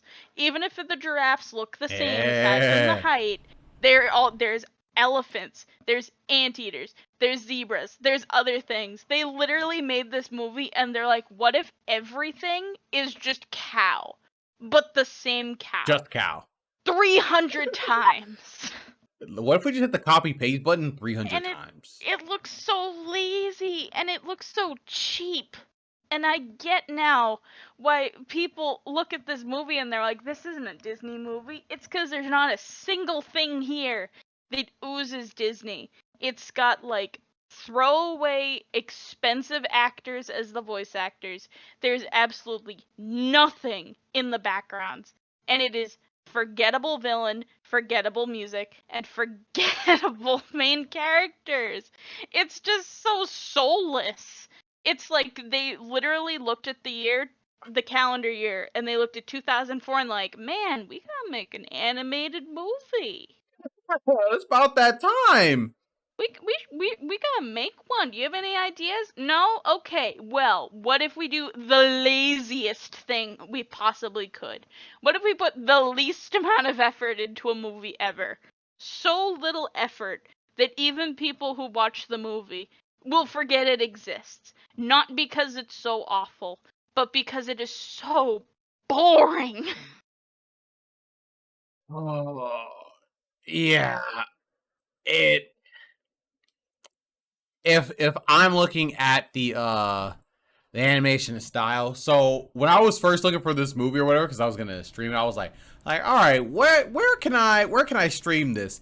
And every single place that I found, I was like, man, this looks kind of like kind of ugly. Like, you know, usually like the other movies that came out around this time, they like look better. Like, oh, it must not be HD. I was like, man, I don't know what's going on.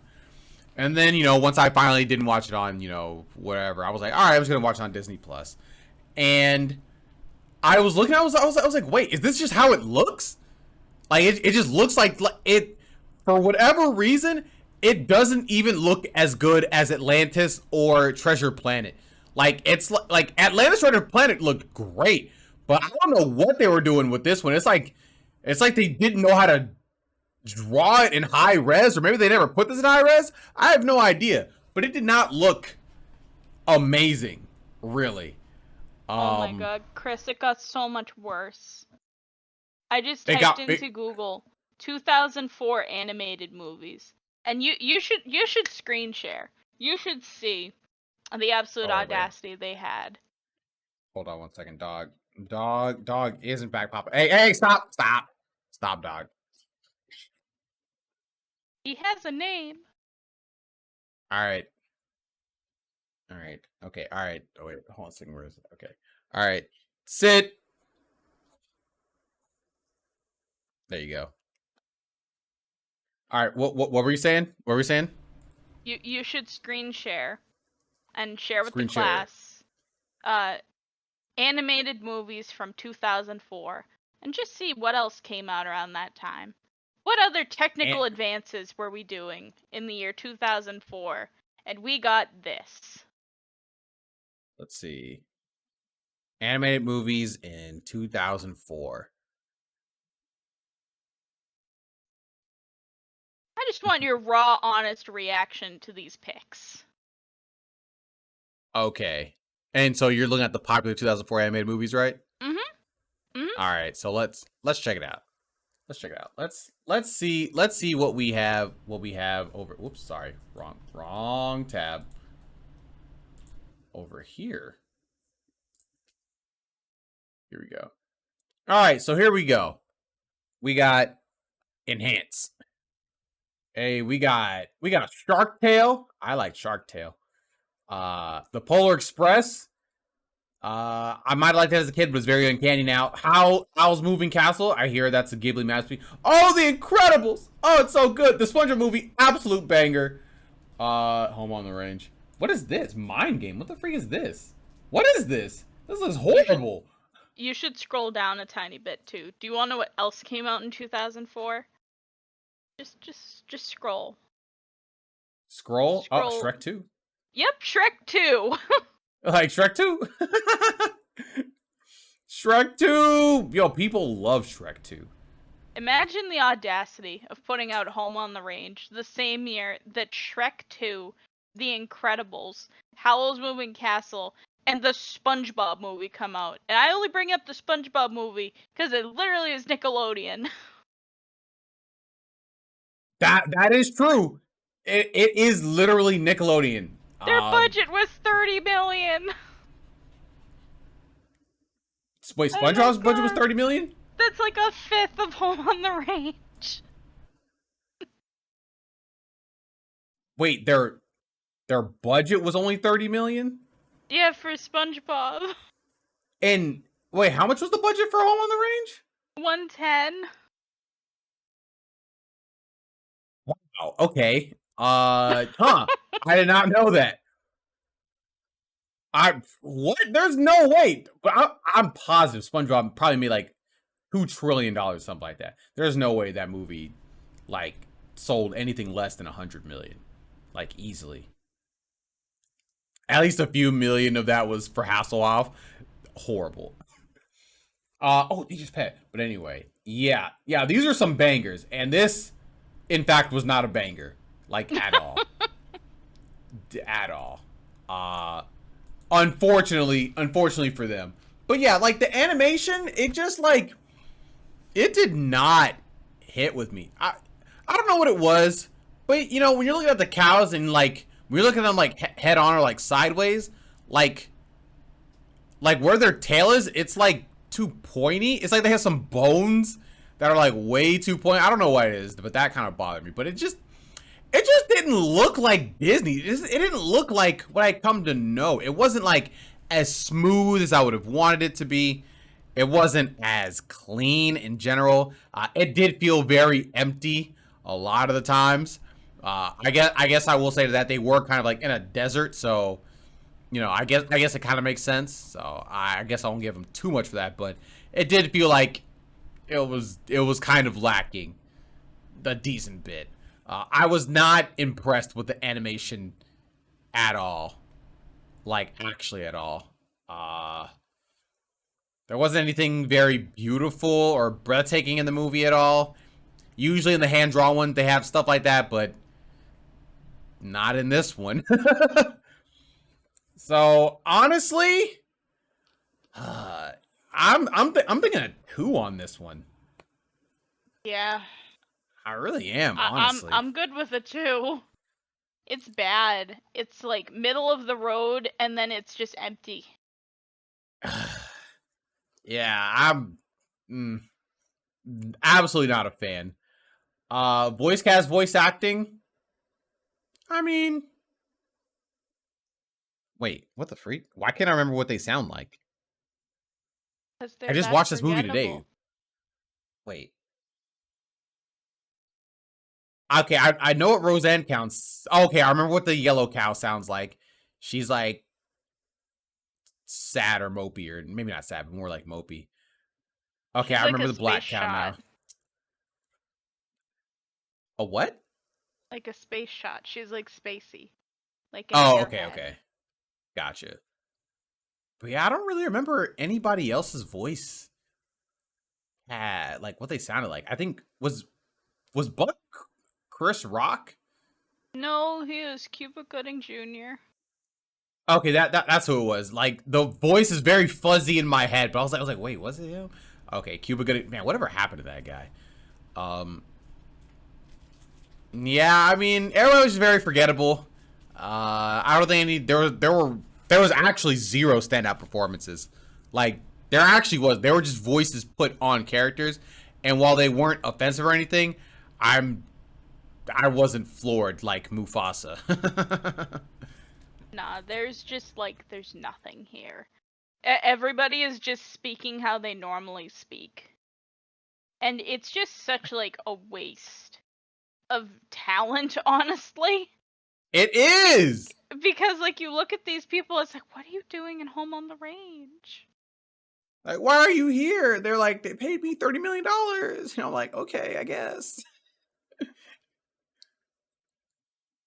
It just Yeah. makes me sad. It makes me question why they were even there in the first place. Like, was the vision like, oh yeah, these characters, perfect, 100%. Like, these people are these characters. No debating. And I'm just like, was there really no debating? Like, was this it? You couldn't find anybody? Okay. All right, cool. Yeah, definitely did not do bad. So I'm kind of struggling. Like, I don't know if I want to give this a 3 or a 2. Because, like, I feel like if it's a 2, then some of it's, like, bad, right? But I don't think any of them were, like, bad. But it was very forgettable just in general. So I don't know if that denotes it to a 2. What are you thinking? I'm giving it a 2, if only because I think that some of the performances, while not bad, are grating. Like Roseanne Barr. And poor Cuba Gooding Jr., because he's a great actor, his character he's playing is awful. It is. Literally it is awful. just a bad character.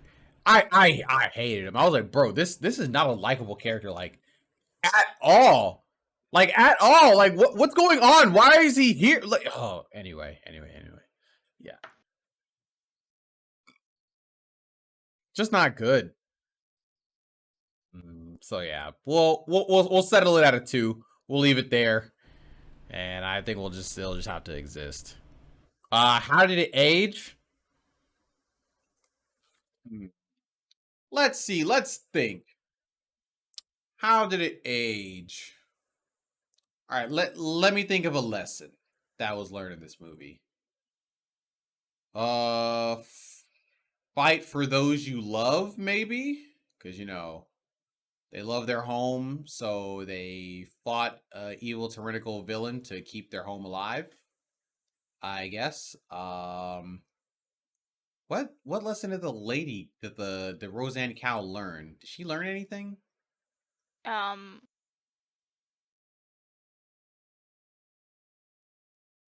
feel like she didn't.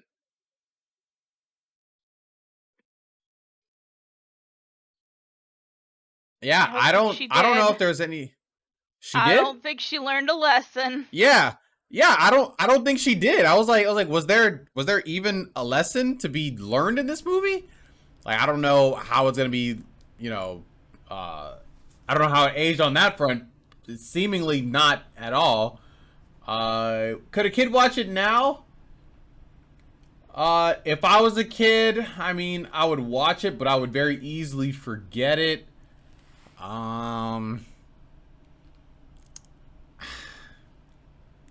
don't know. I feel like this didn't age well. Like, I really feel like it didn't age well at all for the simple fact that it's very forgettable and there was nothing to even gain, like, morally from it.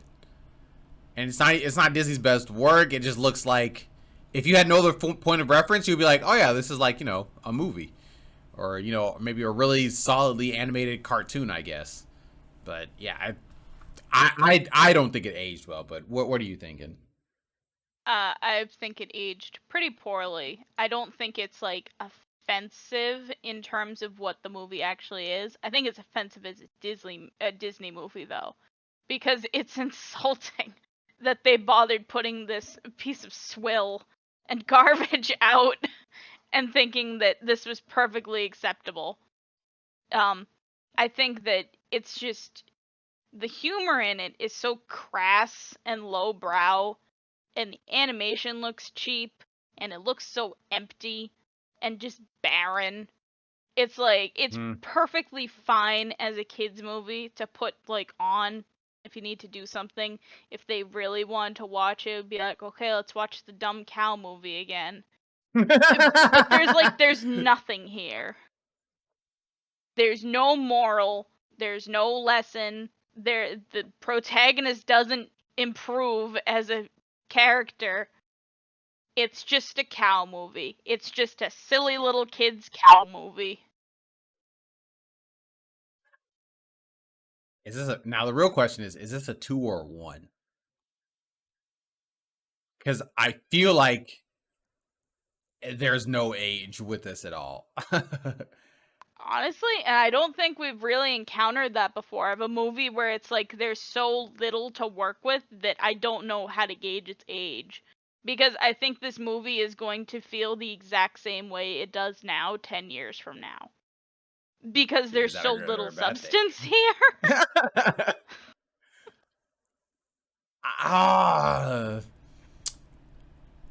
I kind of feel like it's a 1 only because there is no, if they had a moral or something, like maybe like a loose moral, I could probably put it at 2. Well, I guess like the loose moral is, fight for, your home or whatever, like if you can, or take out the bad guys, I guess. So maybe I could put it at a 2 on that merit, I guess. But honestly, that feels a little disingenuous in general. It's definitely disingenuous, but I think giving it a 2 is acceptable, if only because the lack of there being a moral means there isn't a harmful moral. I guess. Sure. All right. I'll give it up. I mean, I don't feel like I'm giving up much, but it's one whole point. I just think this is less harmful to watch than something with a bad moral. I think that's fair. So now the tallied up scores, we have 2, 4, 6, 9, 15, 20, 24. Oh, wait. Yeah, 24. All right. So this, from The Lion King, which got a perfect 50, let me go down to 24. It's one of the lower scores, honestly. Unfortunate. So that means that goes probably... What? I think that's like C tier. Like bottom of C tier. Wait a second. Where the frick is Winnie the Pooh on this tier list? Why is it here? Oh, this is chat's tier list. That's the chat one. Oh, freak. Wait, where's... Oh, no. Wait, where's ours? I'll look it up in a second. I'll look it up in a second. But if we're gonna put it somewhere, we're gonna put it, because I think we had like Winnie the... Oh wait, was Winnie the Pooh in C tier? I think it was the bottom of C tier, and I believe that got a 25. And so we could say that it is the bottom of C tier, and that would work. No, Pooh is not right where it belongs. No, it's not. So yeah. All right, yeah, we'll put that there. I'll look up our other stuff later, and I'll fix that. All right. So now we have our final movie. Another movie I have not seen. Princess and the Frog. All right. So this movie, it was released in like 2008 or something, I think, like that. I think it was 2009. Yep, 2009. 2009. And so I did not see this movie, and you know what? It was about what I thought it'd be. The characters, I like Tiana. I love the personality of, like, very headstrong, really going for her dreams. And she was like, just a hard worker. I totally connected with her on that. She was just like, I'm just gonna work hard, nose to the grindstone and make it happen. I'm doing what I can with a little bit of wishy magic, but she was just a hard worker, and I respect that 100%. Freak. What was the prince's name again? Naveen. Yeah, Naveen. He was honestly pretty unlikable the whole movie. I will say he did have charismatic charm, and so that made me like him at least on some front. But honestly, I guess I'm not a fan of like super narcissistic characters for the most part, because I will say the exception to that is Kuzco. I really like Kuzco. But I feel like Kuzco really went on like a journey with his like selfishness and self-centeredness, where I feel like Naveed they just kind of rushed through it for him. It literally in one song he's like, "Oh yeah, I actually love Tiana." I was like, "All right, cool. That was very, very fast." So yeah, Naveen didn't really hit with me too much. I love the Firefly. I don't know what it was. There was something about him. He was so wholesome. He loved the star, and I was like, I don't know why, but I love that. Crocodile was cool. He's a crocodile. Want to play jazz? Wasn't offensive. Wasn't a hindrance to the movie. I messed with the crocodile. He was cool. I had no problem with him. I like the villain dude. What was his name? The Shadow Walker was it? Yes, Dr. Facilier. Yeah, he was he was cool. I liked him as a villain. What's he doing? I'm looking at the dog. It looks like he better not be trying to pee on my PC. What's the dog doing? What the dog doing? All right, I was making sure he wasn't peeing. Oh, the Shadow Man. That's what they were calling him. Yeah, so like he was cool. He was cool. I messed with him. Tiana's mom, obviously cool. Man, they just really love killing dads in Disney movies, don't they? Rest in peace to Tiana's dad. He was a great man for the few minutes that I saw him. Tiana's friend, I started off thinking she was annoying, and I thought she was gonna be a lot worse. But honestly, she was a good friend, all things considered. If you look at all her actions, she was very hyperactive and very kind of like the movie. But I was like, okay, but she's like there for her friend in her own way, and she helps out. I was like, all right, I'm fine with her. The other bigwig guy, he was okay. He was kind of there. I don't think he really added too much. He just loved his dollar, I guess. She subverts your expectations of a southern lady. Yes, she does. She does for the most part. So yeah, I think this cast of characters, I think they all did pretty solid. I like the interactions that pretty much everybody pretty much had. Yeah, everybody was like super duper solid. Yeah, I liked the characters in the movie. I did. I messed with them. What are you thinking? I'm a little split on the characters. I think some of them are really solid, and I think some of them are a little bit weaker.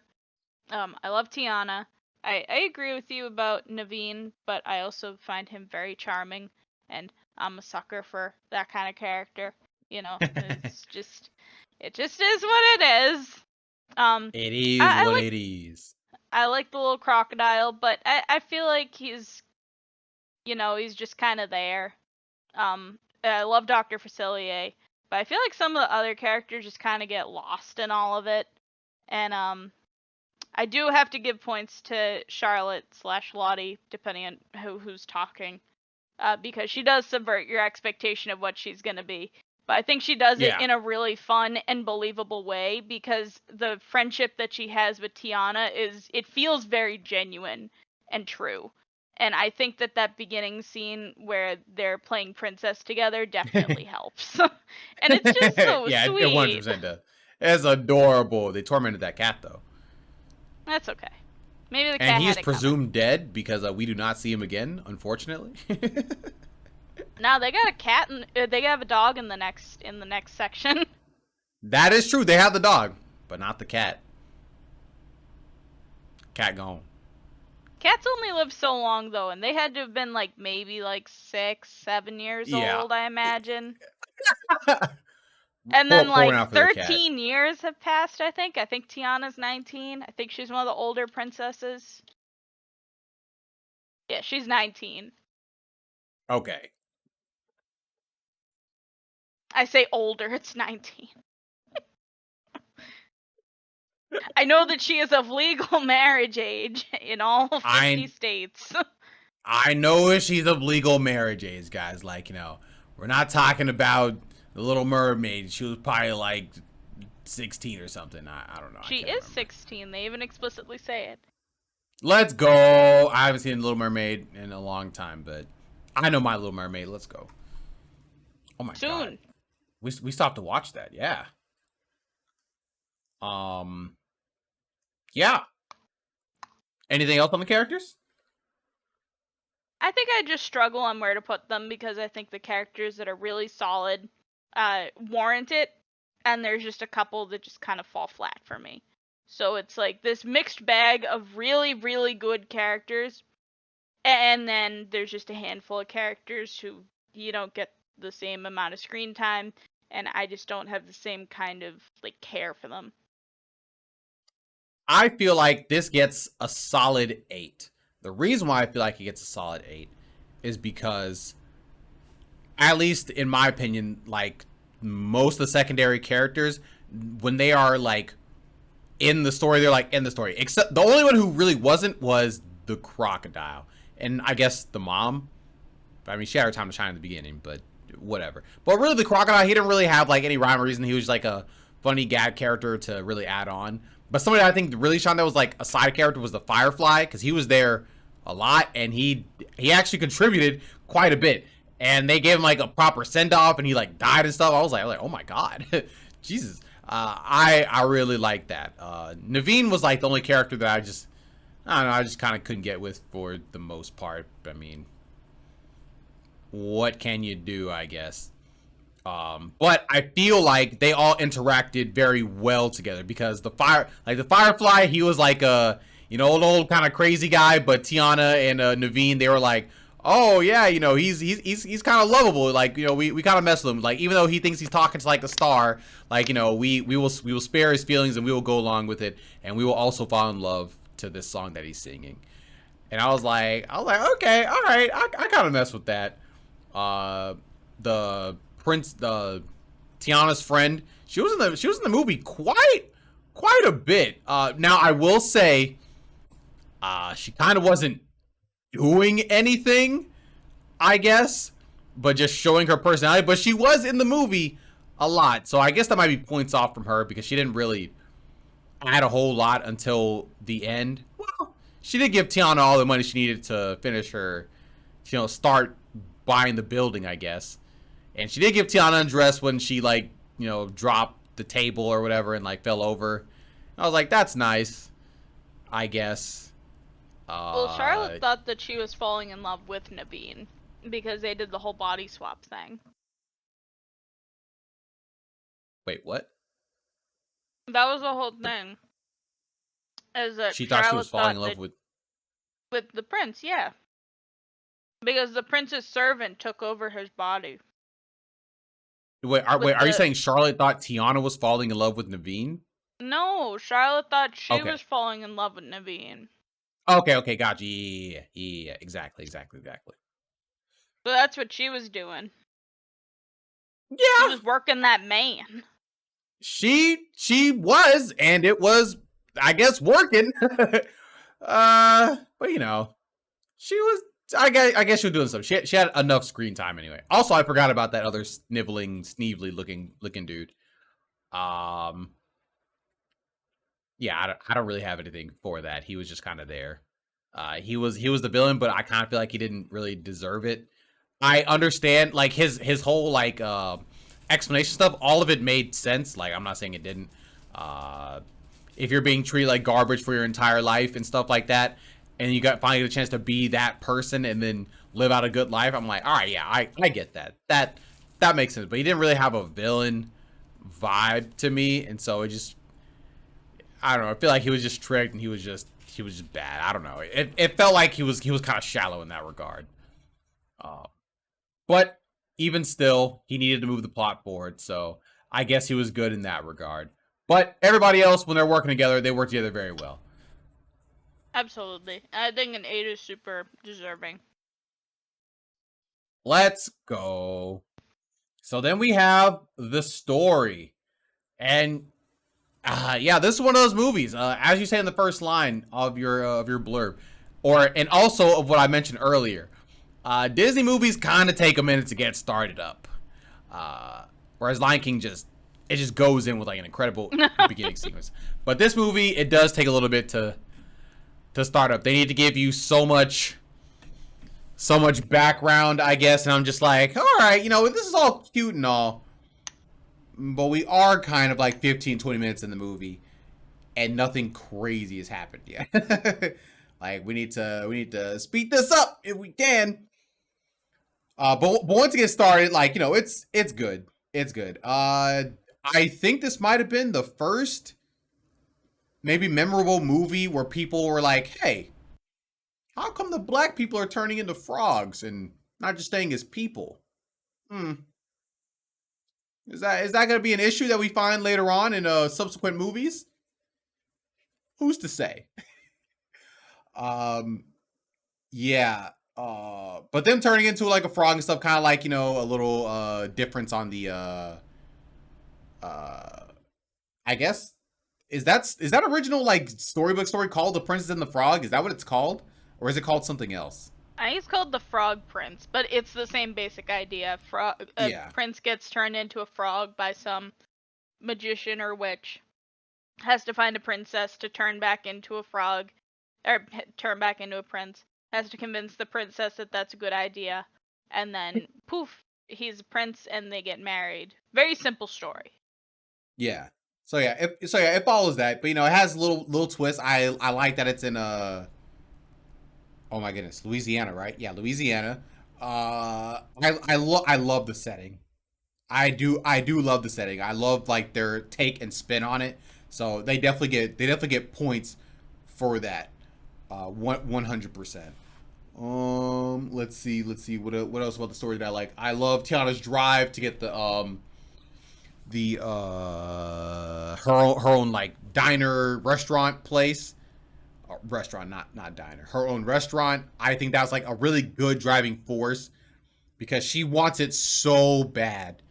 She kissed a frog. Like that's dedication, to be honest. Like that's pretty crazy.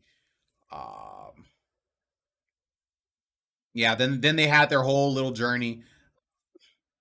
Their journey itself, her and Naveed went through. It just kind of, what's the word for it? It just kind of seemed like another journey to get to the end, a journey to finally get to the destination, I guess. I don't know. It didn't really strike me as anything too crazy or too breathtaking or anything. It didn't make me feel like everything was deserved by the characters, or maybe not deserved is the right word. It didn't make me feel like I wasn't invested heavily if they got there or not. I was kind of like, man, I sure hope this works out, I will say though, those little poppin' or whatever things that Tiana made, those are like a banger. I want those in real life if it's possible. They look so good. I think it's like cinnamon things with like powdered sugar on it. Oh, looks so I think good. they're just beignets. I don't know what a beignet. I've literally never heard of that before. Okay, it looks delicious though. It's fried dough. That's delicious. Wait, fried dough. Wait, are those things that they used to have at Suffolk? When we used to go to the cafeteria or whatever? Is that they're like mini beignets? Is that what it is? I don't know. maybe Howard or Dan or Adam knows. But you could find beignets somewhere. You're in Texas. You could literally go to New Orleans. Go get some beignets. Yeah. Well, I can't. I'm still on keto. Well, then get off of keto and go get some beignets. Well, I will not be on keto in about 3 or 4 weeks. I'm very close to my goal. I'm so close. I can almost taste it. But not as close to these beignets. No, Suffolk did not have beignets. Dang. But yeah, that's my take on the story. It was good. I don't know if I cared about it as much as I should have, but I think that's because of the pacing when it goes toward the end. The relationship between Tiana and Naveen, it just seemed like it just got rushed way too fast. Like way too fast. They literally went from hating each other to liking each other like the very next scene. It was crazy. But yeah. What are your thoughts on the story? I can't disagree with that, if only because I feel like, the whole Disney formula is like you fall in love with the prince immediately. But this seems like too immediately, and I think it's because the stakes are so grounded. Like, Tiana literally just wants money to open a restaurant. That she does not waver on wanting that dream the entire thing. And Naveen just wants to not be poor.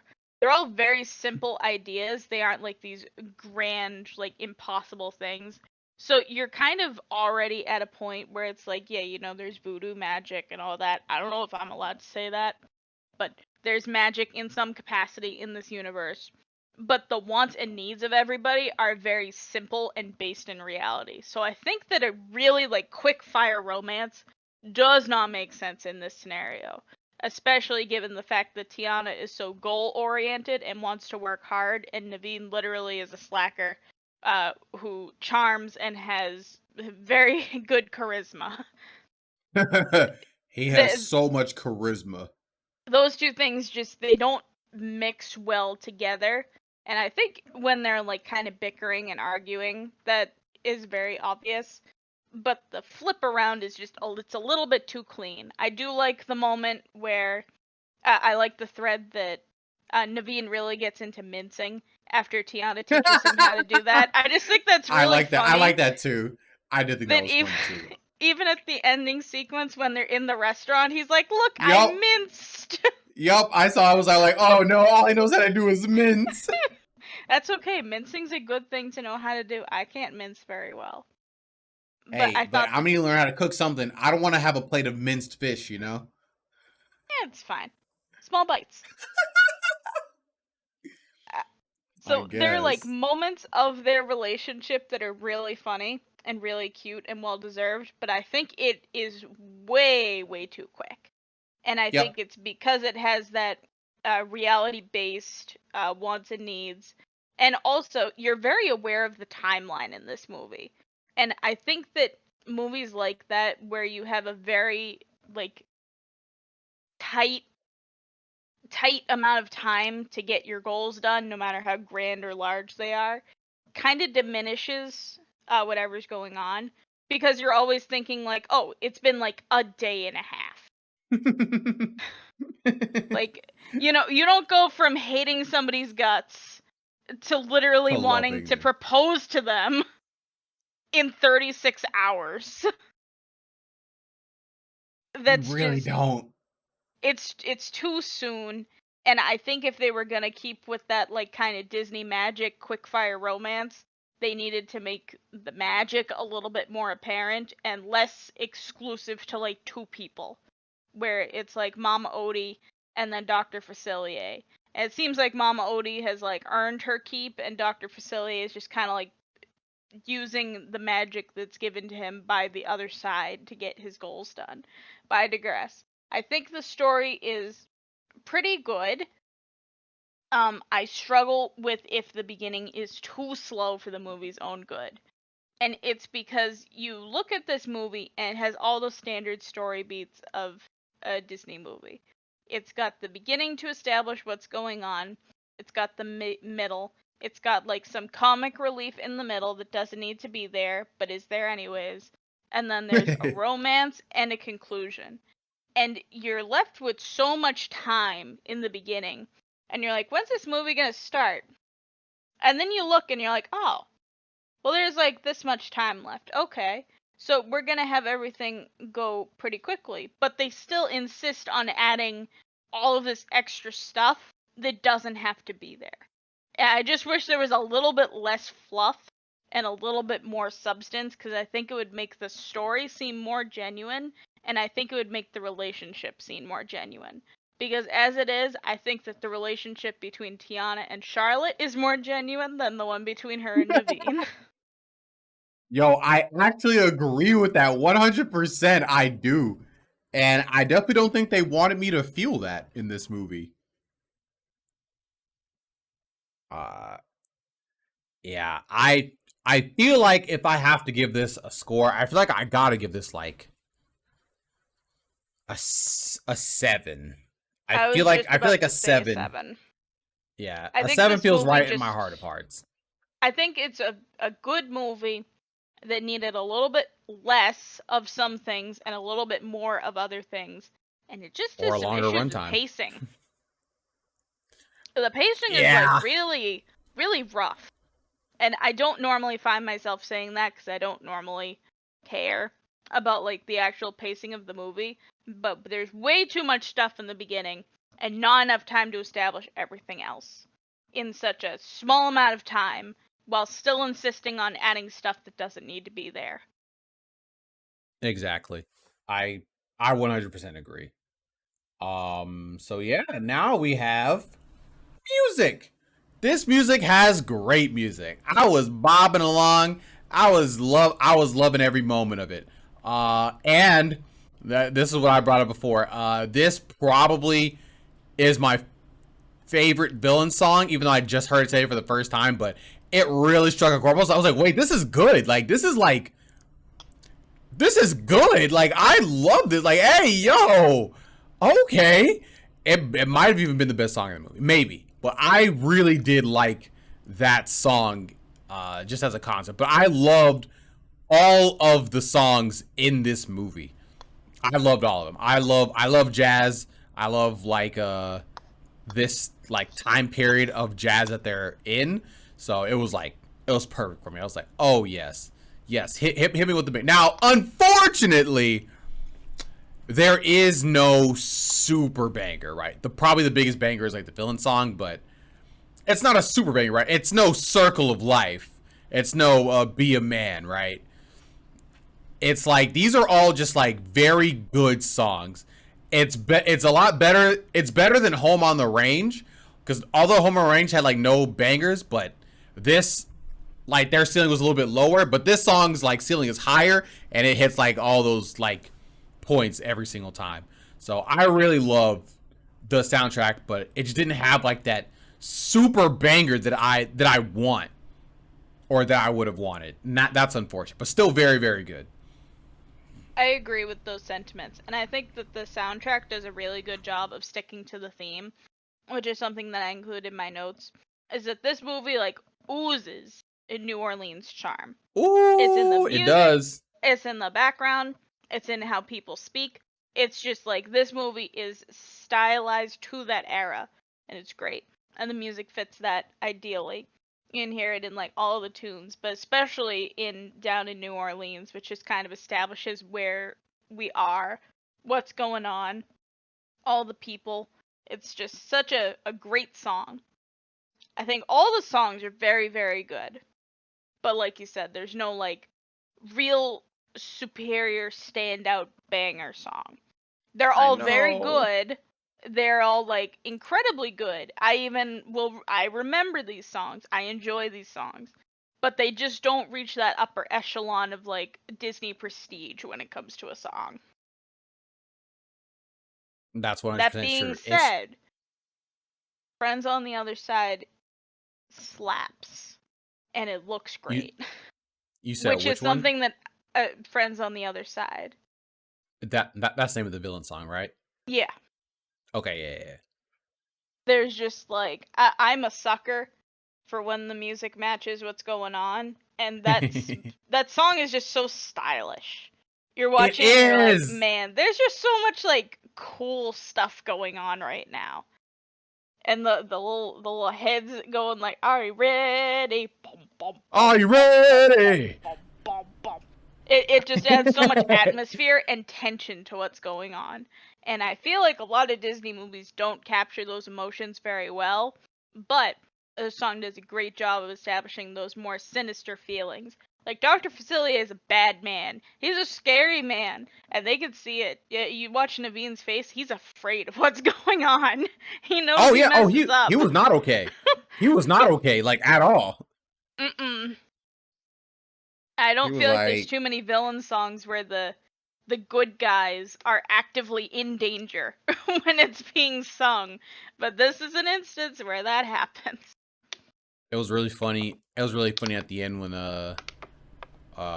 what's it called? The doctor, the Shadow Man or whatever, when he was like, when Tiana broke the charm, and then all the tiki heads or whatever, I don't even think they're tiki, I can't remember what they're called, the shadow people or whatever, they were like coming out, and he was like, I'm not ready. I was like, I get it. Are you ready? I'm not ready. Like, I'm not ready. I was like, oh no, you ain't ready. And then they killed him. It was crazy. But yeah, I thought the music was very good. I think it's good enough to get an 8. Oh, if it didn't have Are You Ready, I would probably say 7. But it had at least one song that was good enough to at least push it over. Because all the other songs are just like super solid just on their own. Yo, what's good, Pat? I agree. I do really like the Dig a Little Deeper. I like that one because it's kind of a callback to like The Lion King, where they have the swamp creatures and they're all like making these grand displays of themselves. I really liked that moment. I was like, oh man, this is real pretty. And like the song's good. It's just not like super good, but I really like what's going on in the background during the song. Hey, it all counts. It works. All right. Look at that. Music gets an 8, which I think it deserves. 100%. Antagonists and villains. What are your thoughts on this one? I love Facilier. He's just such a fun and creative idea, and I don't know if he might have come first for a villain before they decide on the rest of the theme of the movie. But I definitely feel Really? like they did. Because he's just like, he's so ingrained in that culture, and he's such a good choice for a villain. Especially once you kind of realize that, like, he on his own is like nothing. But he's charismatic enough that he can convince literally the forces of the underworld to give him power. Because, like, he by himself, he's just like a kind of shady looking dude. And I think that that's really fun. That he is purely threatening because of otherworldly forces. He's But he like, knows how to yeah, wield them. my friends on the other side, like literally, I have friends on the other side of life. So you're about to get messed up. I also think his design is super fun. I love that he's got a suit that like doesn't fit him. It just like it feels like something that like a kind of shifty looking guy does. I don't know. My best descriptions of him are shady and shifty. Bro, he looks like a freak. Penny's uncle from the Proud Family. I can't remember his name. If you remember the Proud Family at all. The I one who's like, do. I didn't watch a whole ton of it. I think his name was Bobby. His name was Bobby. He reminds me of Bobby, at least the way he looks. But yeah, he was. Oh wait. Were you still saying more about him? Oh, a little bit.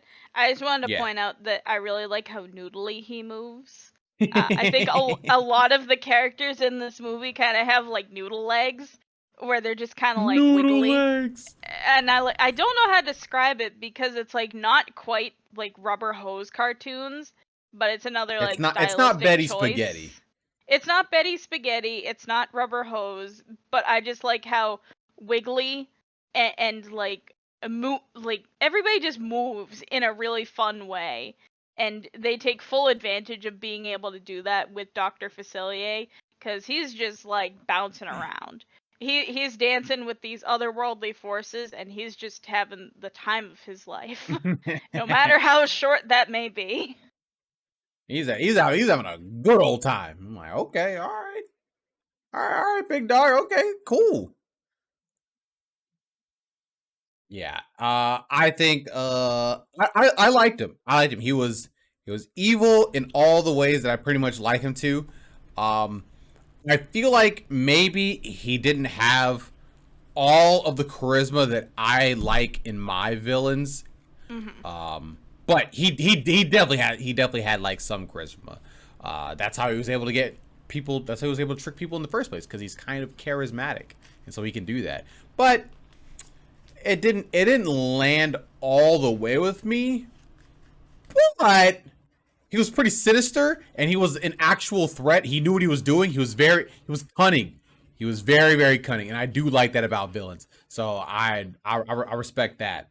Um, let's see. Like he actually had like a grand, like believable scheme, like to marry the daughter or to get him married to the daughter or something, so he can have like so he can kill the mayor or whatever, so he can like take over the town and get more souls. I was like, okay, all right. So this dude has like a real plan. Yeah, yeah. He digging. He really likes to dig on that thing like a lot.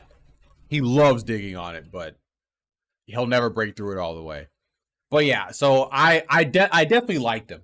The other guy, yeah, I mean, I guess he was kind of a villain. He was kind of whatever. I didn't really care too much for him. He just seemed like a device to push the story forward, I guess. But I feel like he wasn't necessarily needed. I mean, I don't think he really took away a whole lot, but he was kind of whatever. I think if anything, he was almost more of a comic relief at times, like a secondary one. Hmm. Comic relief. In terms of like Hmm. physical humor. Okay, yeah. In that way, yeah. That makes sense, right? Because his body kept like de-transforming from a suave guy to a very uh, not suave guy. Yeah. That was good. Yeah, I did like that stuff. That was pretty funny.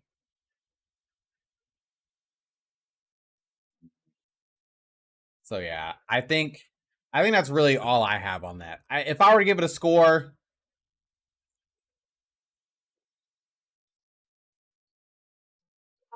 I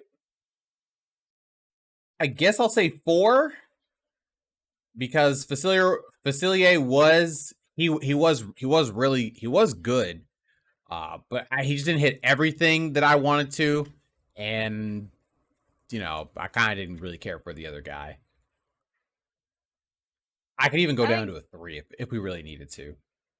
I'm like, I think 4 is good, and I think it's because Facilier is doing the hard carrying. I think it's pure charisma, and I get what you mean about how he himself like doesn't necessarily feel the most charismatic. Like obviously he has some, but I think my favorite detail about him, and it's what I mentioned earlier, it's the fact that he has so much charisma and confidence that he was able to convince the otherworldly forces to give him more time every single time Yep. and Well, still except that be a last one. man who ultimately, without any of this, is just a dude. I think that's just really a detail that is just so fun that at the end of this, he's just a gangly guy who has nothing. He is pure talk and nothing else, and I think that's so fun. Pure talk and no walk.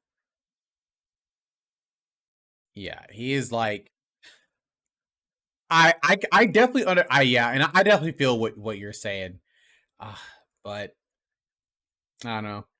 I guess to me it's just it's whatever. I'm down to give it a 4. I feel like a 4 is fair. I feel like a 4 is fair. I feel like He's it makes sense. memorable and fun, but he's not stellar. Yes, I will agree with all of that what you just said. Anime style, yeah, the animation beautiful. This is Disney that I like to see, not that Home on the Range, whatever that was. This the nice, smooth, beautiful backgrounds, especially when they did like that carnival thing at night. Especially like during the evening times when they were like in the swamp and stuff. Like even when they're in the swamp, it looked good. The firefly stuff that they had going on, I was like, oh, this looks cool. This looks great. Um, Yeah, it looks like Louisiana. They got the style down very, very well. I 100% agree with everything. This is like a return to form. I love the way this looked. This was beautiful.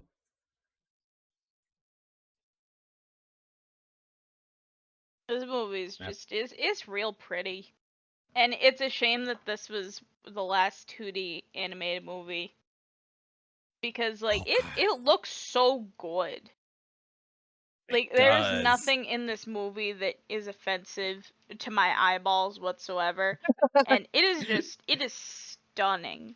And compared to some of the animated movies at the time, I think that this looks honestly better than a good amount of them because it's just so clean. Like I think by this point we had figured out 2D animation where it was just so crisp and just smooth, like you said. It is just a seamless looking movie because there's no flaws. And they can do things like the scenes in Dig a Little Deeper where they have all those beautiful like formations of all the animals and the water is everywhere and it's all different colors and the lighting is fun. And then you have sequences like in Almost There where it's like the hyper stylized 2D with Tiana dreaming about her restaurant. I love those things. Oh, that was so it's good. So pretty. I love that. That was actually so good. I forgot to mention. Yeah, I really liked that. That was actually really sick. It's such a shame because I think they had really cracked the code on the style, and you don't see just characters in general that look like that anymore. I know that after this they kind of got lost in the like Pixar copying phase where everybody just kind of looked like Pixar characters for a while, literally everybody. I miss the 2D animation where everybody looked kind of different and unique and special. Oh, can't have that. We can't go doing those things because 2D animation is a lot more expensive, I think, right? Than 3D animation, if I remember correctly. Yeah, it's just time consuming. But and it's what like they did with this movie, I think it had to No, do go with on. like mass appeal too. I think they were like polling people at the time and they preferred 3D animation over 2D. I don't remember the exact details about it, but I know it was audience reception and general time spent on the projects. I guess. But they act as if like 3D animation isn't also time consuming. I mean, especially now. As it Like, turns they're doing out, some making crazy. movies is time consuming. Yeah, isn't that crazy? But even with all that, like this being like their last movie, I think they did like a last 2D animated movie. They did absolutely fantastic, and I think they really strutted their stuff with this. So they didn't forget how to make them. Whew, luckily enough. I'm thinking of 5 because I don't have like a bad thing to say about it, to be honest. Nah, I agree with the 5. I think this movie has so much style and personality, and it's just such a beautiful piece of media. And it's just such a shame that, like, it's not like they had a fall from grace. It's not like they made a really bad 2D animated movie, and they're like, alright guys, you know, that was shit, how about we do something else? They made this really, really pretty piece of art, and then they just kind of decided to abandon it, and that's just a real shame. It is a shame, but you know, maybe someday in the future they'll, you know, realize that maybe we should make 2D animated thing and they'll do it. Maybe, I don't know. I hope so. But we have voice cast and voice acting. What are your thoughts on the voice cast? I think this is a case where there isn't really a super standout character, unfortunately. I think that all the voice actors match whoever they're playing very, very well. But I don't think there's any like super stellar voice casting. And I will say there are a couple of times where people are putting on a real thick southern accent and it's just not hitting all the way. Like, It only happens with it only happens a couple of times, and all of it happens with a couple of characters. But there are just a couple of times where I'm like, you don't do this one very often, do you? You don't This one was you don't do proper yeah. Southern very often, do you? And that's when they say, nope, not at all. They're trying. They're doing their best. But at the same time, I don't feel like anything's super bad. Yeah, I liked everybody's voice acting in this movie. Everybody made sense to me. Like it was very believable in that sense. Let's see. I guess the most standout might be Facilier, right? He's probably the most outstanding. It sounded like he had a lot of fun with his role. He really played it up. Maybe even the grandma too. That was the witch doctor grandma. Oh yeah, I loved Mama Odie. Oh my goodness! Wait, I almost forgot the Firefly guy. Oh, he was great. I loved him. I don't know what it was about him. He was one of my favorite characters in like the whole movie. I don't know why. He just he really got me. I think it's because he's so wholesome, right? Like he's not inherently a bad person. He's just a good like being, and he just wants to help, and he's not annoying. He wants to help, and he's not annoying, and he's actually helpful. He dies though, unfortunately, but that is the hero's journey. So yeah, and he actually dies. Yeah, like he just dies. I don't know if he was like an outstanding performance, but I want to give kudos to it because I very much so liked his performance. Everybody else, yeah, they just did solid. Obviously, besides Facilier, which I think he did great. He was probably the most standout. But yeah. If I had to choose, I would probably say this gets a 4 because there were like one, maybe two, like really good ones. Everybody else just like they were just like super solid. They all sound like how they should. Yeah, I think 4 is very good. Just because like there's nobody who's super standout, but there also isn't anybody who's like super bad. There's just a little bit of a struggle with consistency sometimes. I agree. 100%. Those Southern accents are hard to do, Sydney. It ain't easy. And then finally, for how did it age? Yeah.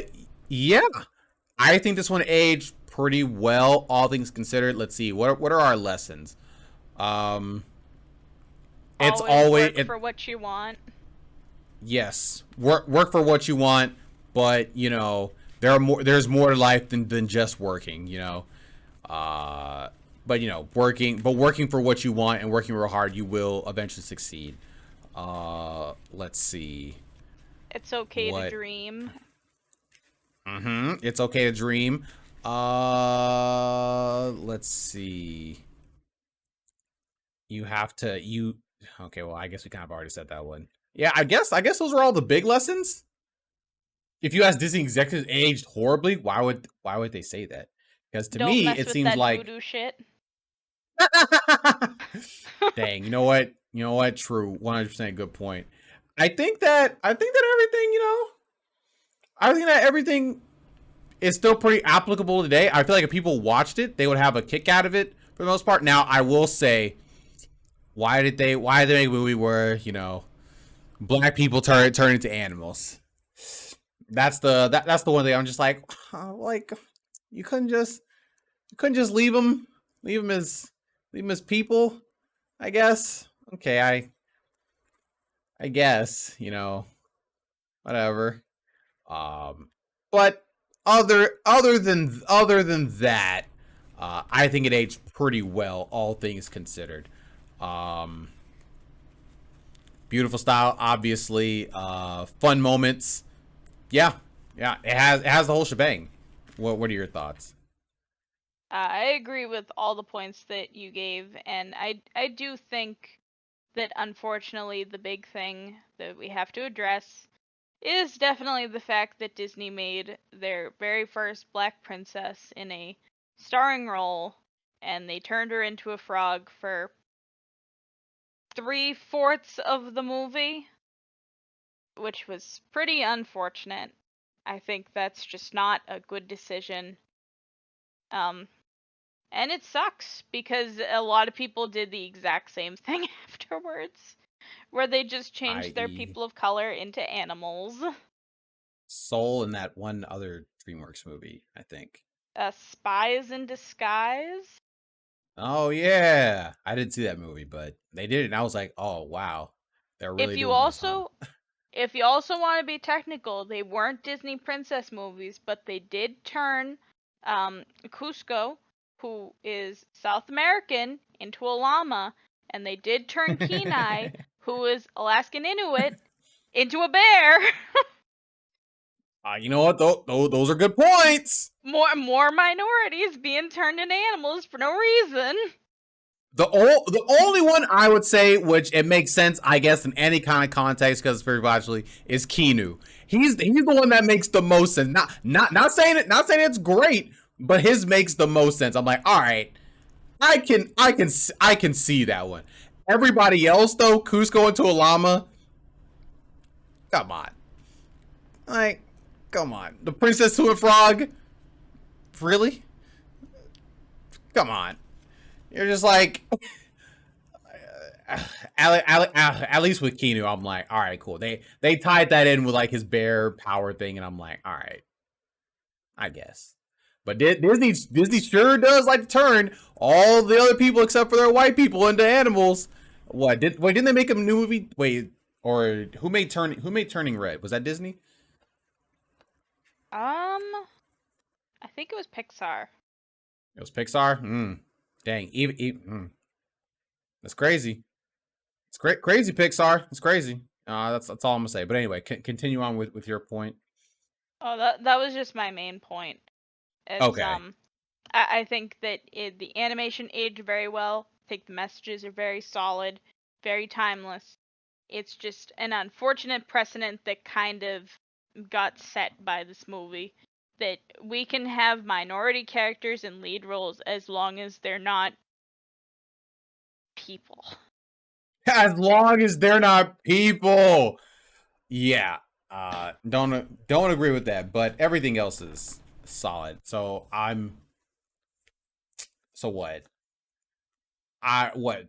3 or 4? Are we hurting it so much for them turning the Black Prince into a frog, or are you just praising that it's just good in general for age for people to go back to? It's a hard thing because I do wonder, like, if somebody else would have had that exact same idea had this movie not existed. And it's just such a harmful thing that kind of like got okayed by media in general.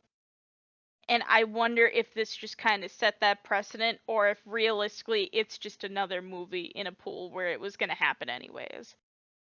But that's information we don't have. But the actual messages in this movie about like following your dreams and working for what you really want in life, those are really good messages. Mm-hmm. So I'm inclined to say a 4. All right, I'm down. A 4 makes sense to me. And I see you have a quick aside. I do. I remembered it when it came on because it was especially poignant because I watched both of these movies within the same day. In The Lion King, when they're lying down and looking up at the stars, Pumbaa asks Timon what he thinks the stars are. And Timon says very confidently, they're fireflies that got stuck on that big bluish black thing. And this movie pays homage to it. Because when Ray dies, he goes up into the sky to be with Evangeline as a star, thus implying that not only was Evangeline once alive and it's Ray's deceased wife, but that every star in the sky is a firefly whose life came to an end. Oh and my Timon god! Was right. Yo, Timon is crazy. Yo, I haven't heard of this Disney theory. Why didn't anybody tell me about this one? Yo, that's crazy. Hey, yo. Timon was 100% correct. Yo, I thought Timon was just BSing this whole time, but hey, he knew what he was talking about. All right, Timon. It only took you about 14 years for your point to finally be proven correct, but You know what? 2 claps, dog. 2 claps. All right. So let's see what this adds up to. So let's see. We have 4, 8, 13, 17, 26. Wait, 26? Wait, hold on a second. Oh, no. I've messed up my math. 4, 8, 13, 17. 17 plus 8 has got to be 25. Okay, 25. 25 plus 7 is... Let's see... 32? Yeah. Yes, it's 32. My brain, for whatever reason, couldn't get it. And then plus 8 is 40. So it gets a solid 40. I think that puts it top of B tier? That sounds For correct. ours? I believe that puts it top of B tier. All right. So, you know, I'll go ahead and put this down here. I will remember where these movies go when I redo our tier list or whatever. But now I have to ask chat what they think, because I know they believe in these movies 100%.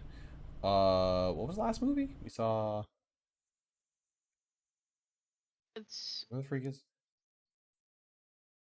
Okay, Princess and the Frog, Lion King, Home on the Range. There we go. Lion King.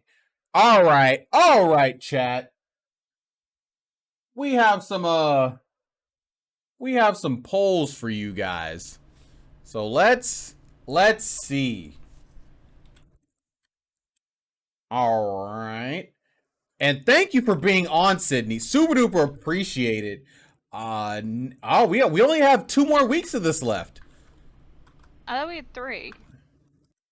No. We because we just did this week. So the only movies we have after this one are we have The Little Mermaid, Hercules, Meet the Robinsons, Raya the Last Dragon, and Frozen 2. I'll just delete these so it makes it a little bit easier to just see. Okay. Yeah. These are the last movies. We only have 5 movies left. So we do 3 and 2, or we can do all 5 at once. I think we'll do 3 and 2. Because I really like the idea of bookending them. We're for the last week to do the first one and the last one. Okay. All right. That works perfect. Yep. So yeah, we're gonna be working on these last 2 weeks. And so yeah, so you guys in the chat, where are we putting Lion King? Oh wait, where the freak is my poll? Oh yeah, and like I was saying before, yes. I'm gonna get off Discord because there's a lightning storm going on. Okay. And I kind of want to move away from the window.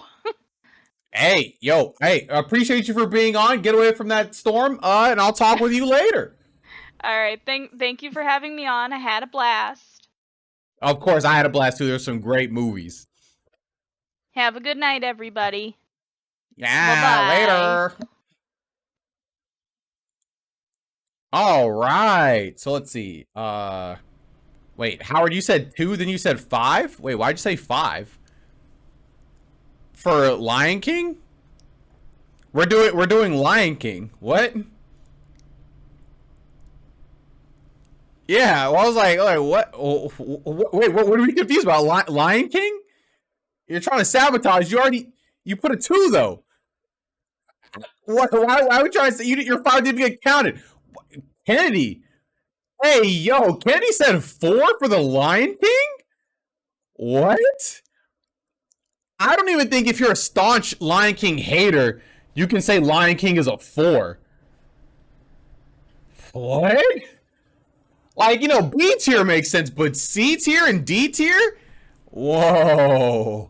That's definitely a very hot and incorrect take. Like, you know, B tier, I could see somebody say, I'm like, all right, yeah, B tier, sure. Lion King is I.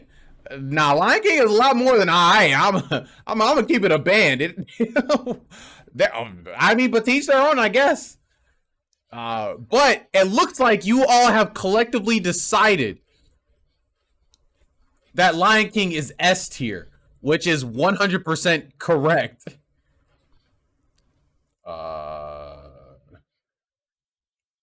you ready? Are you ready? Boop. I don't know. We'll put it somewhere up here. All right. Then we have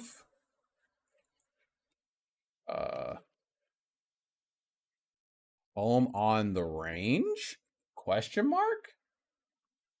S A B C D. All right. What are we doing for Home on the Range?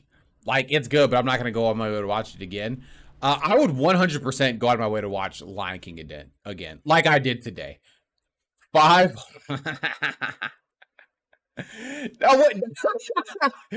Dan was like, hey, yo, let me go ahead and give this a what. I love Home on the Range. I'm going to say Lion King is alright, but Home on the Range, that's my jam, though. Like, I'll go out of my way to watch Home on the Range. Dang, Dan, yo, you're crazy, dog. Absolutely wild. You're built different. You're built different. Home on the Range, greater than Lion King. 100. Hey, you know what, Adam? You're speaking facts. I mean, I don't know why you voted 5, but you are speaking facts. S for Sabotage. Wait till we get influx people and they all vote S. All right, yeah. Obviously, that's gonna get a D tier, which I respect. I respect 100%. All right, then we have our final one. Princess and the Frog. S A B C D. All right, where are we putting Princess and the Frog? Because Princess and the Frog was a good movie. Like, it was so good. But it was like, it could be anywhere from, I can see it going as low as C tier, but A tier also makes it good for me too, to be honest. 2, 2, 3. All right. We got some A tiers in there. We got 1 B tier. I see you guys. Any other voters out there? All right, Sydney put in her vote. Oh, okay. Is D also for Sabotage? Is that what you're telling me, Howard? Because if you put, oh no, Adam, you didn't let me say it. Because if you put Princess and the Frog in D tier, that means you're racist. And Howard, I don't know if you've seen me, but I don't take too kindly to that here. I've messed up. You're a Disney exec? Not in my chat. But it looks like you guys have decided A tier. Wow, Howard, you're putting CP9 Boomer? Wow, I guess Howard really is racist. Like, I can't believe that, dog. Like, you're crazy. You're crazy. I should ban you from my chat, but I'll allow you here for now. There you go. Princess and the Frog. So this is your guys' tier list. I have to go fix ours. Ours will look something similar. So ours was like, this goes like top of B tier. This goes like bottom of C tier. And this goes like top of S tier. There we go. All right. And there is our tier list for the day. All right. Good job, team. All right. So we had some good. So this is an awkward amount of time. I could try and play Legends Arceus, but I feel like there's not enough time to. So instead, we'll do a quick reaction of another video that I think kind of plays into what we were watching on Saturday. Here we go. Here we go. This video is okay. We're gonna do this. There we go. And then we are going to do this. Whoop. Whoop. This is every main Sonic game ranked from worst to best. So the reason why I would watch this, because this is another opinion than the one we watched on Sunday. And I kind of want to see what he has to say, because Rabbit Luigi, I don't know, I kind of like Rabbit Luigi. I used to watch Mellots all the time, but not really so much anymore. So let's go ahead and give this a quick watch. It'll coincide right perfectly with the industry. It's brought to you by viewers like you. Let's take a look. Thanks for letting me do this for so long. How to feel about Sonic the Hedgehog. Honestly, I'm not too sure, because I feel like every nugget of positivity surrounding this franchise ends up being swamped by the cold harshness of reality and how Sega generally don't know what to do with them anymore. I say that, but Sonic Frontiers is starting to look promising after a streak of disappointment, so hopefully we can turn a corner and add to what you'll find is an impressive lineup of games. So let's see. Sometimes. Yeah, there's These Sonic undoubtedly games. been some very public misfires that we'll be talking about sooner rather than later, but if there's one thing I want everyone watching to take away from this video, it'll be that there are some damn good Sonic games out there that often get overshadowed by the all-consuming tendrils of Sonic's darker moments. Also, this video will be looking at just the mainline Sonic games, because covering every single Sonic game ever made started to look a more daunting and daunting prospect the deeper I went down the rabbit hole. Maybe one day in the future, but that's literally like over 100 games to talk about, so... Does Sonic have over 100 games? I don't think anyone is prepared I actually for did all not that know Sonic. that. Anyway, if you're sitting here wondering what I mean, I game guess is it at the makes bottom sense. of Sonic's catalogue, I think you need to rethink that a little, because there's only ever been one Sonic game that I could accurately describe as embarrassing. There are a large number of factors Okay, that all help right, contribute all right. to He Sonic the put Hedgehog Sonic 06 at the 2006 bottom. being a messy car crash of a video game, but some very All poor right. planning that led the game to be I- rushed, coupled with some awful design I decisions, see it. meant that even if Sonic 06 was I given wouldn't put it all at the the bottom, time though. in the world to cook, 'Cause I Sonic reckon it Boom would still be a exists. contender for the worst Unless he's ever not Sonic counting game. Sonic Boom, in It's which case, glitchy I in guess ways this that makes I've sense. rarely seen a game be since, and even though that does hold some kind of appeal from a slightly sadistic wanna-watch the world burn standpoint that enjoys watching a game break down as you play, but I don't know what I that is, can't in Howard. good Like, faith I don't say even know that what you're Sonic trying to 06 is say to anything me. other than the worst mainline Sonic game.